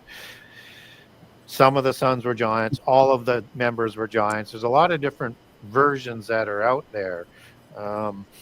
But most of those come from the polytheist traditions, and or this idea that the whole atmosphere, more from a biblical perspective, but not out of the Bible specifically, that it was more of an environment where you could grow bigger. But still, you still have the difference between a human and a giant and the definitions of those words to contend with. Well, sure. I mean, Michael Tellinger, shows this photo. I didn't get a chance to see it in person. I was hoping to, but we were in a hurry, so we didn't get a chance to get down there. But there's a footprint in the granite that's 6 feet tall. And if that was a true giant's footprint, that puts that giant at about 36 feet tall, right? Because the foot of a man is 1 foot, average height, let's call it 6 feet. So, you can see the 1 to 6 proportion. Therefore, a 6 foot tall footprint is going to yield a 36 foot tall giant. Yeah. And one of the reasons why I look at antediluvian giants as being taller, and I usually keep it from 20 to about 40 feet, somewhere in that zone from sort of data points. But that's just my assembling the information. So that makes sense that would be an antediluvian giant. Yeah, fascinating stuff. Fascinating. Certainly is. So guys, we can spin on these couple of slides, go up to the previous one and go a bit deeper, or we can go to the next few slides. I mean, Jess, how are we doing on time? Are we? Yeah, we can go for another half an hour at the most. So you decide, what the slides are. I think going forward, and then you bring it to a stop point. This is really thorough and very, very enjoyable here. It's great to hear Stephen and Gary with what you've drawn out here. So we'll go forward a bit. Okay. So let's go to the very habit. So let's go to the next slide again, Jess, please. So this, I believe, is the without form and void event. There's this thing called KT belts, and K is the traditional abbreviation for Cretaceous, and T is the abbreviation for Tertiary period. So the KT boundary is the point between the two periods. Okay, geologists say it's 65.5 million years ago, but that could be 500,000 years ago, right? Who knows? But on the right hand side, what I want to have a look at is this ruler. It's at least 3 centimeters deep. So that's 3 centimeters of high iridium anomalies, 100 times higher than the rest of the Earth. In that 3 centimeter band, you've got, if it says there, it says you've got small grains of shot quartz through high temperature and weathered glass beads. So 3 centimeters penetration of a very high, heavy heat concentration across the whole Earth. And it says it's a iridium anomaly there. And it says in a thin worldwide layer of clay marking the boundary between the two periods. So if this is a meteorite, it'd be in one place. So the whole globe is covered 3 centimeters deep with an event that melted glass and has iridium in it, 3 centimeters down. So for me, that's a complete wipeout. Your atmosphere is gone. Anything that's living on Earth is now gone. I see Tony in the chat talking about the Trinitite below the Sahara. That's a nuclear explosion, which should be separate to this. This is I believe, would be that kind of potential event. Don't know. Comments? Anybody? Seems to be. Yeah. Again, a fascinating discussion. And of course, Peter, remember what Gary was talking about earlier. Nothing new under the sun, right? What has been done will be done. And similar, Peter says, you are unaware that the last time the earth was destroyed by flood, but the next time it shall be destroyed by fire. Yeah. And again, this could be predicting another similar event, right? And so, okay, well, again, it's one of those kinds of things that, in my opinion, is really kind of none of our business, really. Well, hopefully not around for it. Yeah.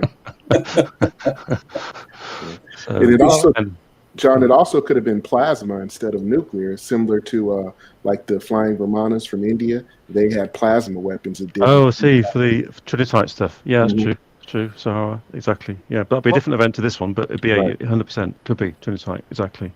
Yeah, and what's interesting about those accounts out of the Vedas and other of their ancient scriptures is that they had planet destroying capability with weapons of fire or nuclear type fire weapons, and that would be a great positioning for destruction of the earth, to destroy it down to the foundations.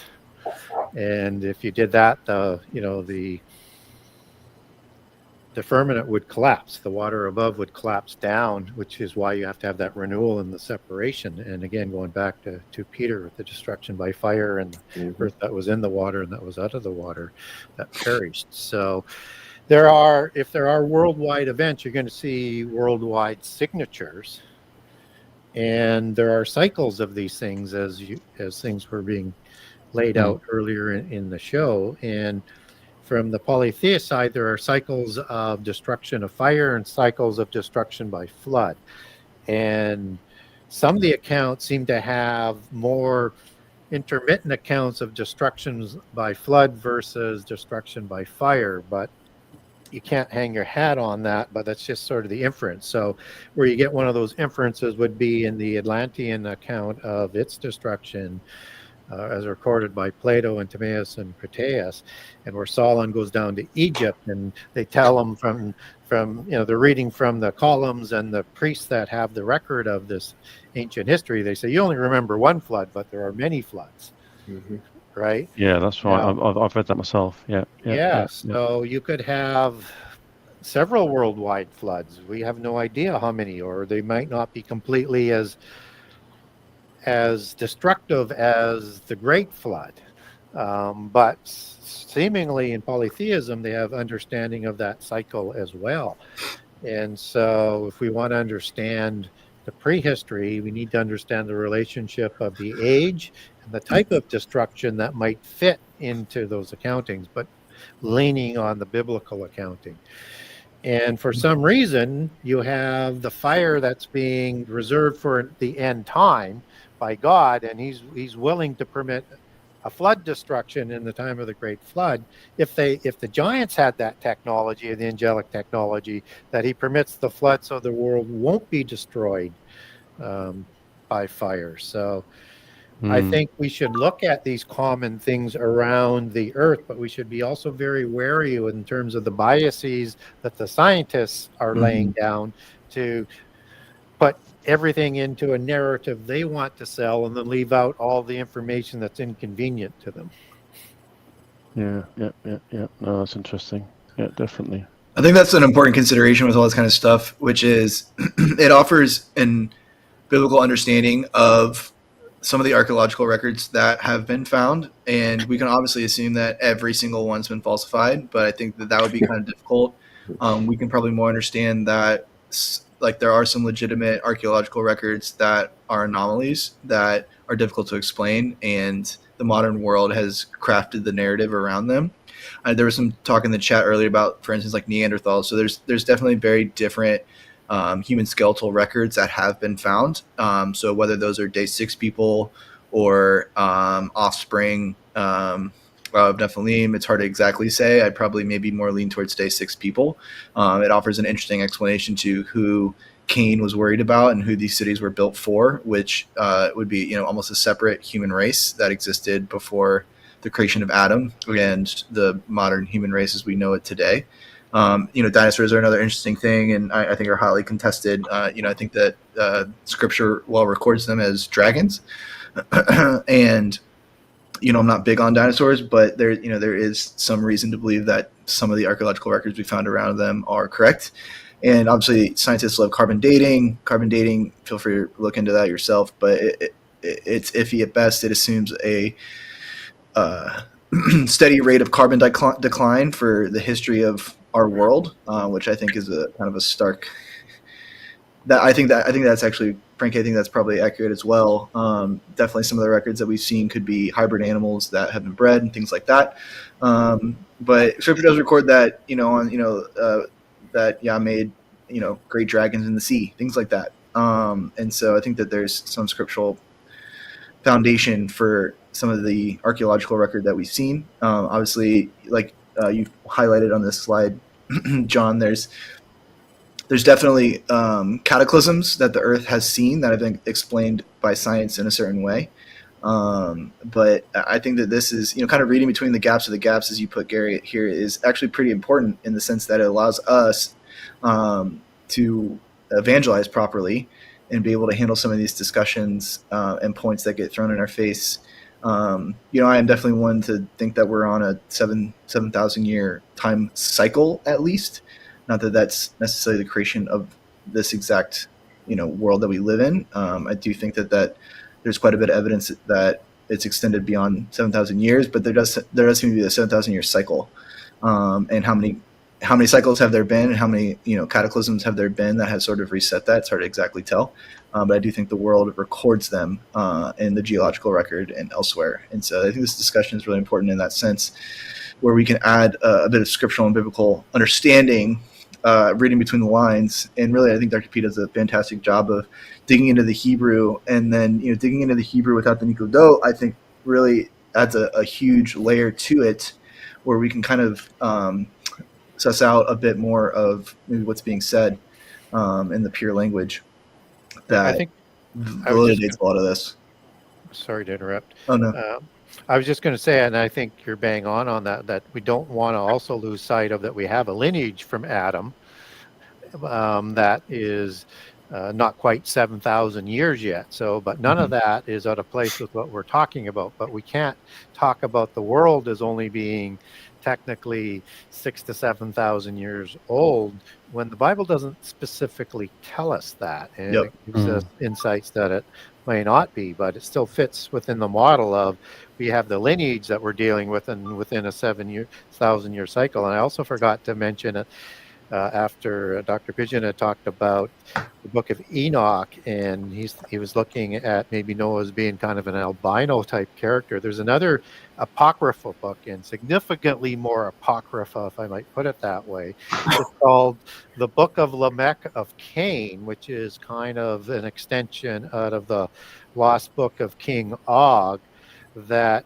the Vatican apparently has, and they let a writer and a priest do a translation on. But the connection is, as you take that back into time, is to the Manichaean Book of Giants, which is the ancient Persian Aryan version of the Enoch Book of Giants. As you look at all of that in terms of its connection and where this Book of Lamech of Cain comes about. And the mark of Cain in that book was making Cain albino-like, and I just thought, that's really strange. And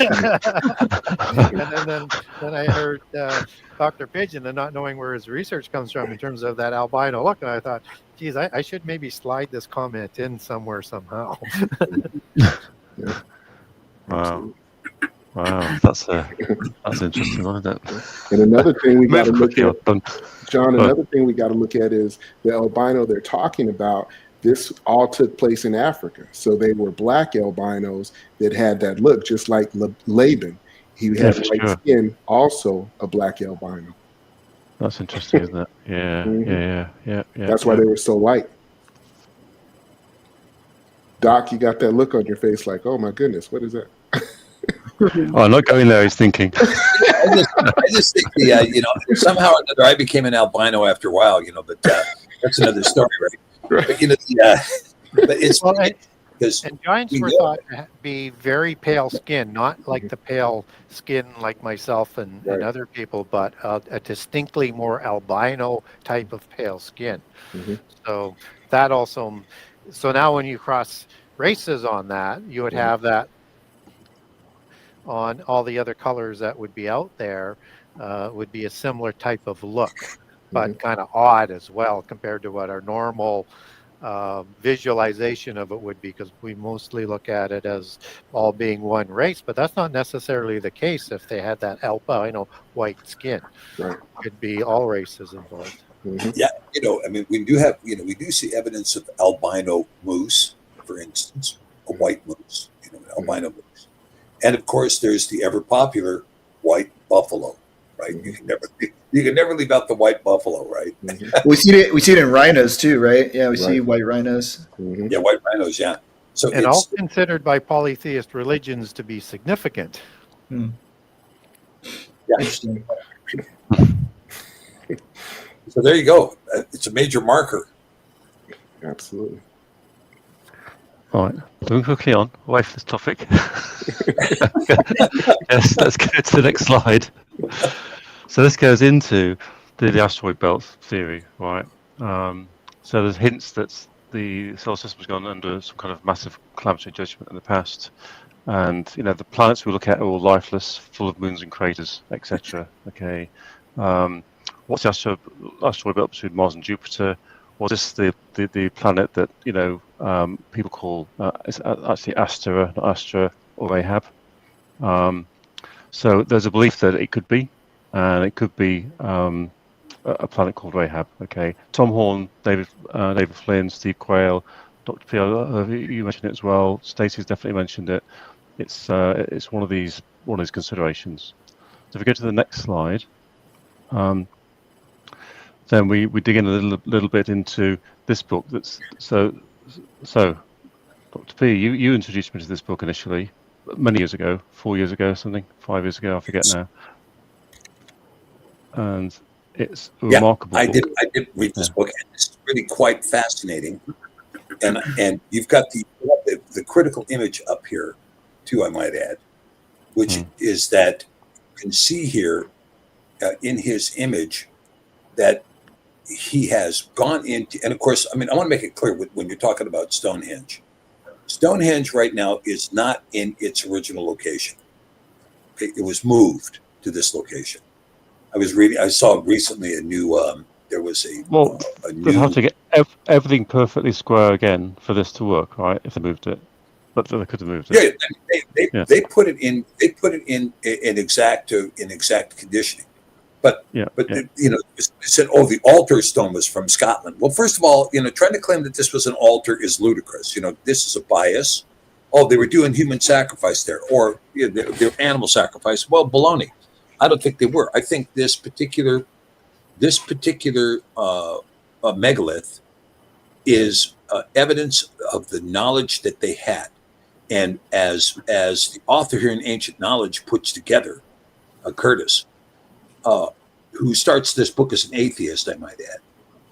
He puts together this thing and he begins to look at it, and he develops a singular algorithm that predicts the orbit of all 10 planets. And when we talk about all 10 planets, we're talking about going out to Pluto. Now, just for purposes of the megalithic record, this planet Rahav is very interesting because Rahav means proud and haughty, right? Proud and haughty. And when you and just to look at the record book, my understanding of the 7 planets was Mercury was called Chama, Venus was called Shakar, the morning star, Earth Haaretz, Mars Madom, which means from red, then Rahav, then Sadiq, the name for Jupiter, and then finally Saturn was called actually Shabbat. And so people say, "Oh, you're worshiping Saturn." Well, Saturn in the Hebrew was Shabbat. It was the 7th planet. So, but there is a megalithic record at Knowth in Ireland, the Mound Knowth, that's up near the New Grange site. And it shows the sun and 10 planets, including their respective sizes. In other words, you see the size of Jupiter, you see the size of Saturn, you see the size of Uranus, you see these planets, and even predicting Pluto. So one of the conclusions that I've reached about the ancient world is that they had telescopes. They had telescopes. They had lenses that allowed them to see, because they had, the depiction of the Pleiades. When you look at the book of Revelation depicting the seven churches, Laodicea, Philadelphia, Smyrna, etc., Sardis. When you look at the geographic location of those in the Anatolian Peninsula where those ruins are, they predict with geographic particularity the same configuration as the Pleiades. But we didn't know of the seventh dominant star in the Pleiades until the telescope Subaru was invented in the 1920s. So this tells me that I believe they had one of the technologies they had in the ancient world were lenses. Not difficult to make, and I think they had them. And when you look at Stonehenge, when you look at this, the miraculous of Stonehenge, you look at that and say, well, was that a Druid temple? No, it's older than that. Was it this? Was it that? Was it Tuatha De Danann? Who was it that did this? Well, when Curtis looked at this, he began to look at it mathematically, and he began to put together the circles. And when he put together the circles, he ended up being able to predict an algorithm, a singular algorithm. And this is what converted him into being a believer, because the algorithm predicts the orbits of the 10 planets to within 3 decimal points. Yeah. So on that note, let's take over. On the table on the right is the orbital data in astronomical units, AUs, distances from the Earth, basically, in Northern Star Atlas 17th edition. Okay. So I couldn't put his in here because I don't want to avoid copyright or anything, right? But you've got the planet there, you've got the perihelion, the mean, and the aphelion. The perihelion is when it's closest to the Earth or closest to the Sun. And the aphelion is when it's furthest away, so it's elliptical. So we can see it's the 3 decimal places. Now, every single one of these planets, with the exception of Jupiter, is within like 0.02%. Like, silly. Jupiter's about 2% out, but Jupiter's the closest to the planet that exploded, Rahab. So it's probably knocked out of orbit by a tiny bit.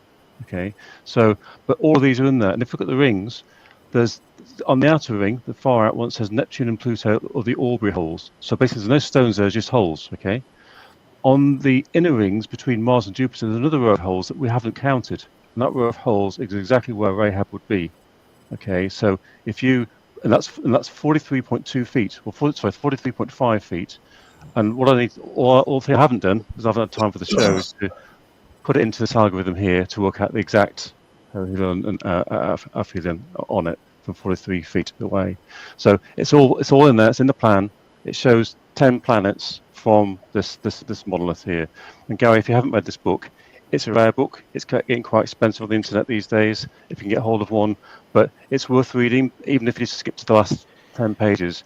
You got the whodunit, and it's worth it. It looks absolutely fascinating, and so. And again, depending on the age, as to how you would sort of apply this, but all of the monuments were created to honor the pantheon of the gods. And so you have, the 7 wandering stars in there. You have the additional planets, but it's the 7 wandering stars that we're told biblically about, which is important. And again, you have this planet that seems to have been destroyed, that's missing. And you don't have one that's representing Satan. So, I mean, you could look at Saturn in the Roman pantheon, but that's a parent god before the flood, just as Kronos is, or El is, and they're all represented by Saturn, Anu. They have a mix of parent and offspring gods in those wandering 7 that they do. For whatever reasons they want to mix. Maybe they want to keep some of the names, but in the secret societies, all of these gods are allegories. When it's talking about the sun or the chief god, they're allegories for the chief god and goddess that are sort of hidden and gone from this understanding of the 7. And so we have this planet that seems to have been destroyed that's called Rahab. I wonder whether there's a connection there to that. Then when we look at Rahab, closer in the biblical accounts, and we get one that's sort of in reference to beast empires, which Satan is connected with in the end time with the beast empires, especially when you get into the red dragon understanding and the tail and the beast of empires that is established in the end time, and he's sponsoring those empires. But you also get in Psalms 89 and Isaiah 51 that this is a dragon that's being killed or cut down or broken, just like Leviathan is. For sure. Almost like a Leviathan type creature. And you also have Leviathan, who has a female that is killed in the beginning.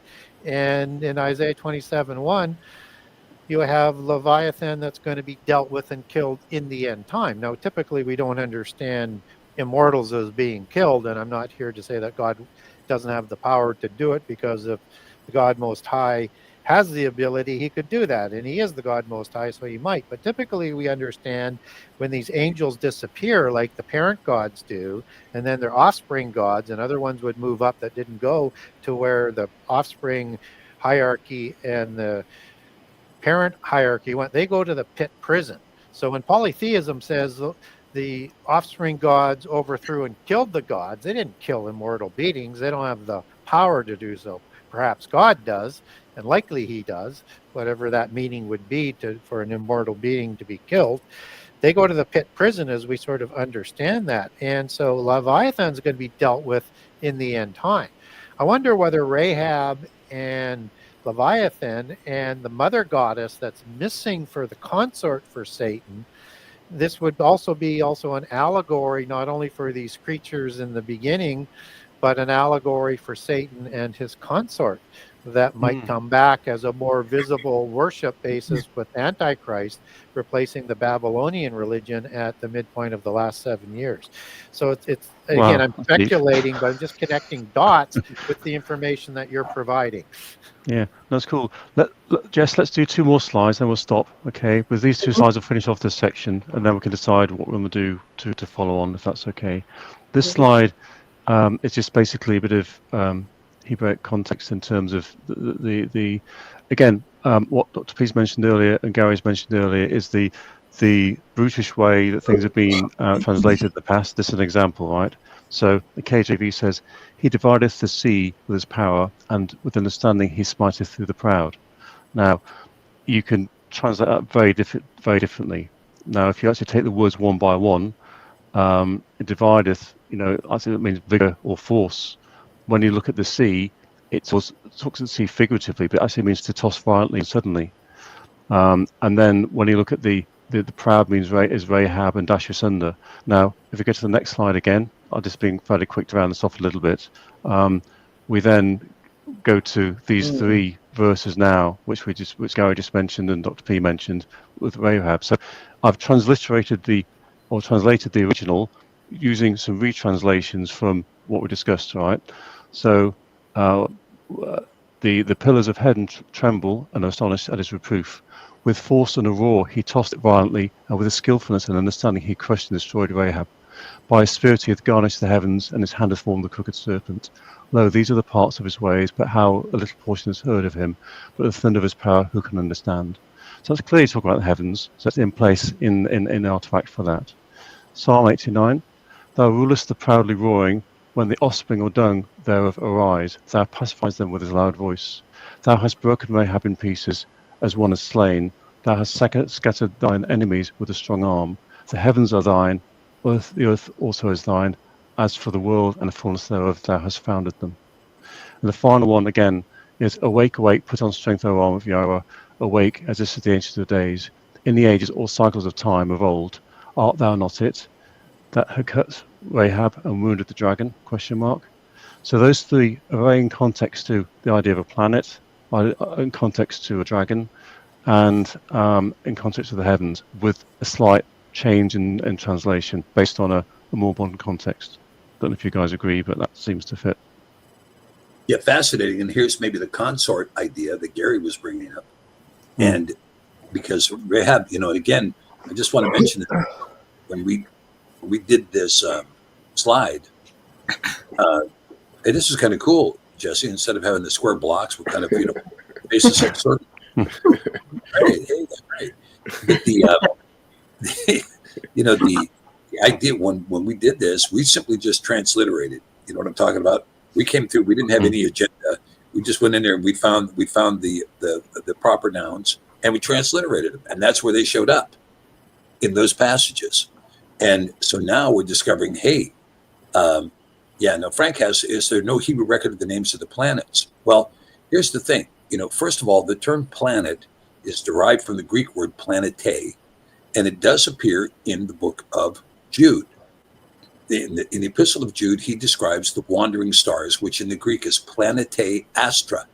Planete astra. That's where the word planet is derived. Planete astra. And so there are such a thing as planets in the text, in the New Testament. They're identified as planets. And in terms of the names of the planets, well, you have some very interesting stuff. And it's more likely that you're going to see discussion in the New Testament Greek, because here's where you see the reference to the morning star, right? In Revelation, you see a reference to the morning star. Well, the morning star, when you look at the passage in Isaiah 14, when Eusebius, incorrectly in my view, identified Lucifer, the son of the morning, that passage was incorrectly translated, and it actually reads Ha-Yalal ben Shakar, not Hillel ben Shakar, but Ha-Yalal ben Shakar, the howling son of the morning.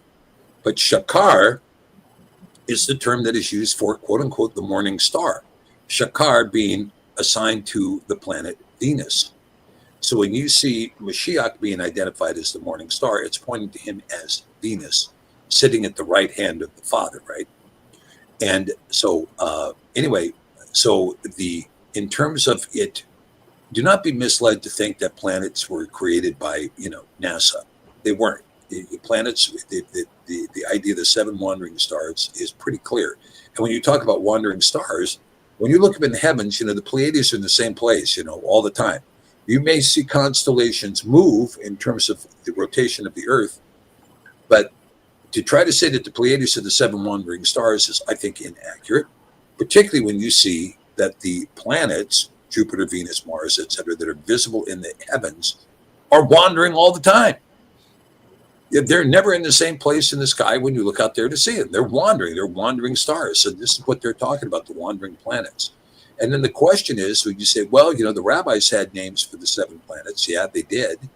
But as compared to, adopting a bunch of Roman mythological names like Jupiter, let's name that planet Zeus, and we'll name that planet Ares, and we'll name, fine. If you want to use the Greek mythological names, use them. But there are Hebrew names that have been assigned to the planets. And like, for instance, Madon for the planet Mars. Is Mars a red planet? Yeah, it is. Well, Madon means from red, the red planet, right? Calling Jupiter Tzaddik, there is a discussion in Isaiah 53. The passage, by his stripes we are healed. That is also a reference to the planet Jupiter, because Jupiter is the striped planet and protects the Earth. It protects the Earth from being hammered with outside meteors, comets, and everything else, many of which have hit Jupiter in our lifetime. Large strikes in Jupiter that have not come to Earth because they were attracted by the gravitational field of Jupiter, which sucked them in, that kept us from being the next planet destroyed. And then when you look at the asteroid belt, which happens to be in the same place with the calculated orbit of Rahav, well, that appears to be consistent with it. And is it also possible that in those passages that John just brought up, showing the destruction of Rahav, did that happen in the contemporaneous epoch? Did it happen in the contemporaneous epoch? In fact, was it the cause of the flood? Was it the cause of the Younger Dryas, the previous event which wiped out the day 6 creation? Was that part of it? I mean, I can't say it was or it wasn't. We don't know. But the thing is that there is inferences you can draw from it. For instance, if there was a debris field that is not just floating in the orbit of Rahav, but also a debris field that was inordinate compared to the Earth, such that they could predict, we've been through this debris field and we're going to go through the debris field again in X number of years. Would that have been the impetus for the Watchers to come and warn mankind? You recall that the Watchers were in breach of their fiduciary duty. This is what Hanok is telling us. They were assigned to look over mankind. They instead came down and decided to marry human women, to declare themselves gods, and to try to rule over mankind. And it was a transgression for which they were not forgiven. But what were they here to do? Were they here to warn us? Right? And warn us of what?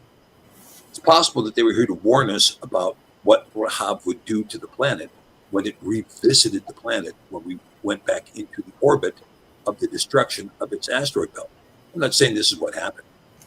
I'm just speculating. Okay. Yeah, good stuff for sure. So I like how you brought up the dual meaning of the word Halal or Yalal, Ben Shakar, where it's derived from both words. And so bright, shining plus howling, as in a howling one, probably to describe, again, significant aspects of Satan. And we know this is Satan because Luke 10:18 says Jesus saw Satan fall from heaven, as it was like lightning, as it's described in Isaiah 14. So you have howling gods, just as we get passages in Isaiah 13 and 34 about these howling beasts. This is likely another order of the angelic realm that Satan is partially part of, just as the morning stars, as they're shown in Job 38, 4-7, celebrating with the sons of God at the time of the creation of the world, is another order. So it might be showing another attribute along with cherub, along with seraphim, along with possibly high priest with the jewels. So different aspects of who this being was before he fell. And just for people who hear about why does Lucifer have the same title as Jesus, it's not. Number one, I agree with Dr. Pidgeon, where Lucifer is an Italian word, sometimes used for Venus and lux and light in Latin, substituted for a Hebrew word into the English language. It shouldn't be there, and it's the god of the secret societies. It's out of place. You can't really explain the translation, but it's the Halel Ben Shakar, using the Strong's version that I use, just to be consistent with my research, that we need to understand the term. It's son of the morning, and Venus is only a morning star for 6 months of the year. Then it's an evening star, so it's not a full year as a morning star. So again, poorly sort of translated, which allows the polytheist to see the wedges in there, and it's the son of the morning. He's not the morning star. Jesus is the morning star, who created, in the book of Colossians and John 1, all things, and also Proverbs 8 I would put in there as well, where he created all of the angelic order at the command of God. So he's the son of the morning star, if you want to use that, but the morning star is Jesus as the word who created him.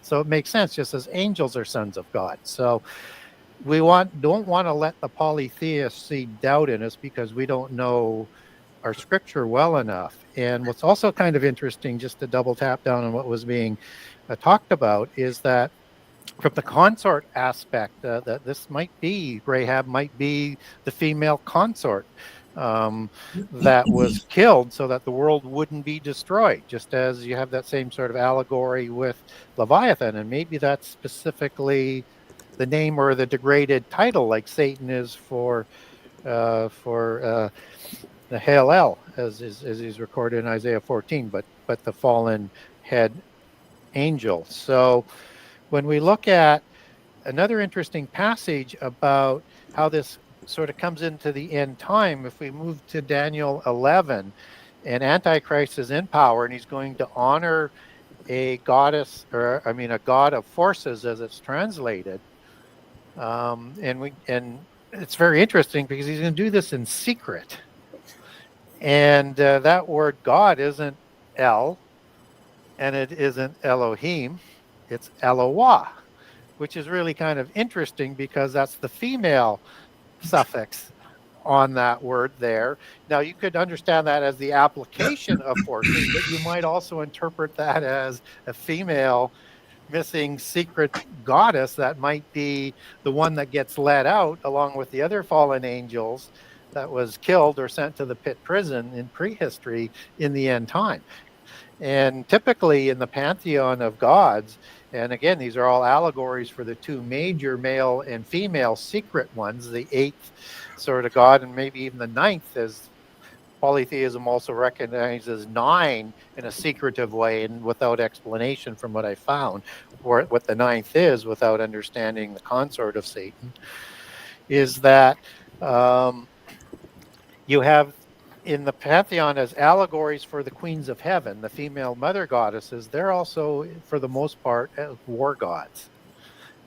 So it's either going to be like maybe Azazel, that's going to be as the leader of the Watchers and the one who gives all the arts of war to the giants before the flood. That's going to be worshipped as the god of forces, or maybe it's the female goddess that could be implied there. That's going to be worshipped in secret, because these are gods that our fathers didn't know, and that's another interesting part. Gary. That's a really good point. And when you talk about the Queen of Heaven, we looked at that passage, and of course, it doesn't talk about baking bread to the Queen of Heaven. It talks about making wafers to the Queen of Heaven. And the Queen of Heaven, the word used in the Hebrew is moleket. Now, moleket, when I look at that word, I kind of see it as a feminine plural. It's a feminine plural, and it's a feminine plural to the word Molech, which implies that when you're talking about passing your children through to Molech, is that Molech was a feminine form of this watcher. Because when you talk about the Queen of Heaven, Moleket could be just the Queen of Heaven. It could be, that's a formal way of putting it. It could also be the queens of heaven, a feminine plural. And you're right about Eloah too being the feminine ending. It is conspicuously a feminine ending to El. I mean, Elohim is a masculine plural, right? Eloheinu, Eloheu, those are both masculine, but Eloheken is a feminine plural too. Elohechem, your Elohim. Eloheken, a feminine form of your Elohim. So when you look at that idea of Eloah and this God of fortresses, and I'm glad you brought this up, Gary, because look, in my opinion, we're arriving. Okay, we're arriving. We're entering the 121st Jubilee. We've completed we will have completed 6,000 years from the creation of Adam come March of this year. And by the way, we had somebody just published not suddenly, the video's been out for several years, looking at a reference from an 1834, and I believe it's the Bollinger Companion Bible, where Bollinger gives a chronological order and gives a date, saying that 2022 is the 5,998th year. That puts 2024 at the 6,000th year. So anyway, the long and the short of it is that I believe we are looking at these. I think part of the reason this stuff is being exposed now is that we are looking at somebody looking at a God of forces, right? When you talk about a God of forces, what is the methodology behind quantum computing? Is it not a God of forces? And what is this? What is all that? We're seeing stuff now that's happened, like even over the weekend, right? Deep seek hit the street, changed the whole world just like that. Mm-hmm. And so we're seeing a lot of things now that are happening that are in motion. And I think that a good and proper study of the scripture, and I want to say this too, in kind of summarization remarks, if you don't mind, Jesse, is that I really appreciate, John, you putting this kind of discussion on the table today, and Gary, and I really appreciating your feedback on this, because of course we have to be able to discuss reality here. Mm-hmm. And what reality is bringing. If we can't, you know what they say, you can deny reality, you just can't deny the consequences of denying reality. We have a real world around us that is going through real and significant changes, and it would be really good for us to correctly identify that which exists. Mm-hmm. If you intend to have your best shot at surviving. Yeah. Gary, I want to add real quick. Don't forget these fallen angels. They can also transform themselves. So they can be Gabriel, which is Satan on one hand, and then Lilith on the other hand. So they can be male and female. They can take any gender or form they want. So they can be multiples. Yep. And great job, John, also, too, with putting this together. I would also underline as we close out here is that 2025, according to the polytheists and the Gnostics, and according to Alice Bailey and other Gnostic writers, is the year of the externalization of the hierarchy. It's a very important jubilee. It was the first jubilee of every century in polytheism that's being celebrated, just as we had this special jubilee celebrated at the Vatican between Christmas and New Year of the upcoming year.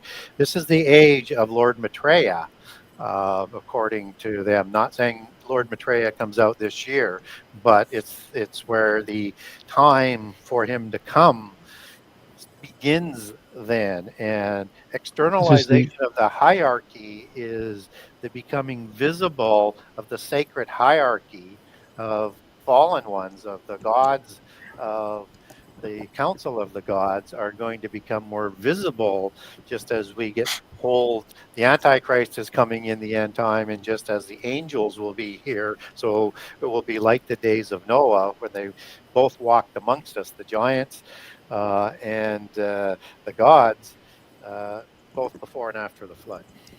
So, Gary, you mean Theosophy, when doing Alice Bailey and then Alistair Crowley and so on, right? That whole thing. Okay. Yes. Yeah. Yeah, so it's an important nexus point for them as well. So expect the fever to grow. Yeah, exactly. Yeah, no, 100%.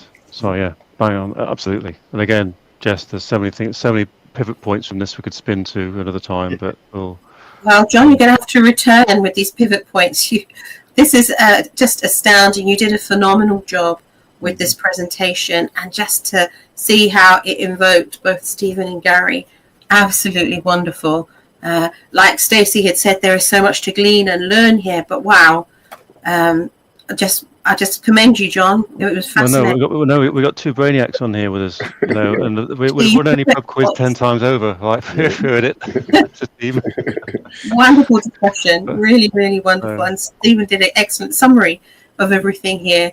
And I just want to thank Stacey and Drew for your input as well, and for our wonderful guests. You joined in the chat. Excellent comments there as well. And I want to release you because we've been here over 2 hours now, and I know Stephen has another program to do. But honestly, John, you have to come back and continue this. It was wonderful. It was exhilarating. There's far more. I don't know how many more slides we didn't get through today. I don't think we've ever gotten through a John Helen presentation. 30 slides. He's very famous for the details to his slides, Gary. They're very well done and very good talking points to have. You could spend a show on each one of the slides. I know. That's half the problem when I've got something like yourself and Steve around. Andrew. 3 of you. We're going to have to do it again. Every alternate week, Gary is with us, John. So, I mean, this was just wonderful. So, I leave feeling really happy, and for our people and for what you drew out. It was just sensational. So thank you so much. Yeah. Drew, why don't you take us out in prayer and we just release everybody to go. And thank you. We'll see you again next Tuesday. Yeah, absolutely. Heavenly Father, Yahweh, I want to thank you for this opportunity to gather with this esteemed panel to have such an enlightening discussion. I can see how appreciative the chat was and how much knowledge this panel brings together. This is a blessing to be able to meet together to discuss the mysteries of your creation and the beauties of the world that you've placed us in. And Heavenly Father, despite what destruction may be upon us or coming soon, we know that you have promised us protection and sanctuary, and we look forward to the return of the Messiah and his reign. Heavenly Father, as the world around us continues to descend into chaos, we pray for protection of those who are weak. We pray for healing for those who are sick and suffering, and we pray for knowledge and wisdom for world leaders, that they may turn from wicked ways, that they may earnestly seek your face, and that they may provide, they may become a light to the people that they lead and lead them closer to you and not farther away. Heavenly Father, I want to thank you for Jessica and all she does through the EWHAL Honey and Locust Ministry. Thank you for her dedication, her fire, her passion, and her life that she pours into this ministry and to all of us to be a shepherd for your people during this time, and to help us and give us a place to gather, as many of us don't have physical places to gather. These broadcasts and these online sessions are a privilege and a blessing to many of us scattered across the world in your name. And we thank you for all the work that she's done. We thank you for Dr. Pidgeon and his work with the Cepher, translating your word into something that is more accurate. And I know it is a lifelong pursuit for him to continue to refine his work and to give us the deeper meanings of the words that you've preserved. And we thank you for that. And we thank you for Gary Wayne and his desire to dig into esoteric knowledge and to really suss out, the histories of the world, to bring them together in a biblical and scriptural preference, and to highlight the truth. It can be very difficult to weed through these dark texts and a lot of these false doctrines to find the truth, and we thank you for his persistence in doing that. Thank you for Brother John Hallam and his ability to put together some really excellent insights, to put together wonderful visuals that allow us to see your timelines clearly and allow us to discuss these very difficult precepts and topics succinctly. And we want to thank you for Brother Stacy and all the work that he does in deliverance and support for this ministry and helping people to free themselves from spiritual wickedness and demonic ties. Without him, lots of us would still be wandering around kind of lost in the darkness. We thank you for his work. And Heavenly Father, we praise you, give you all glory and honor in the name of Yahushua. Amen. Amen. Amen. And thank you, Drew. We thank you for you, who are great support to this ministry and to the work that I do behind the scenes. You're an extra pair of my hands and feet sometimes with all that we do here and take on. So thank you for that. We give you that appreciation as well. And we just want to say that we love you. Thank you so much for staying with us. It's been a really fantastic show, and there's so much to take in here. Wait for the next installment. All right, you take care, and we bless you now. All the best. Bye-bye. Thank you, team. Bye.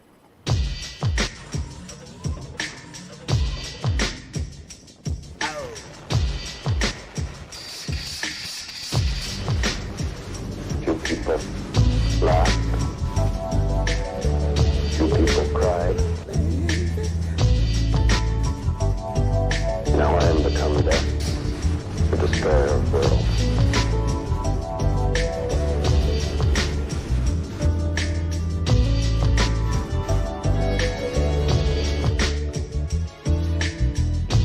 Ever seen a blind man cross the road, trying to make the other side?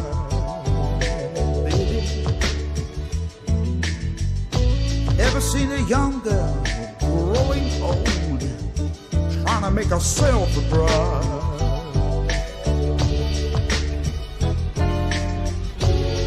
So what becomes of you, my love? Now I am become death, the destroyer of worlds.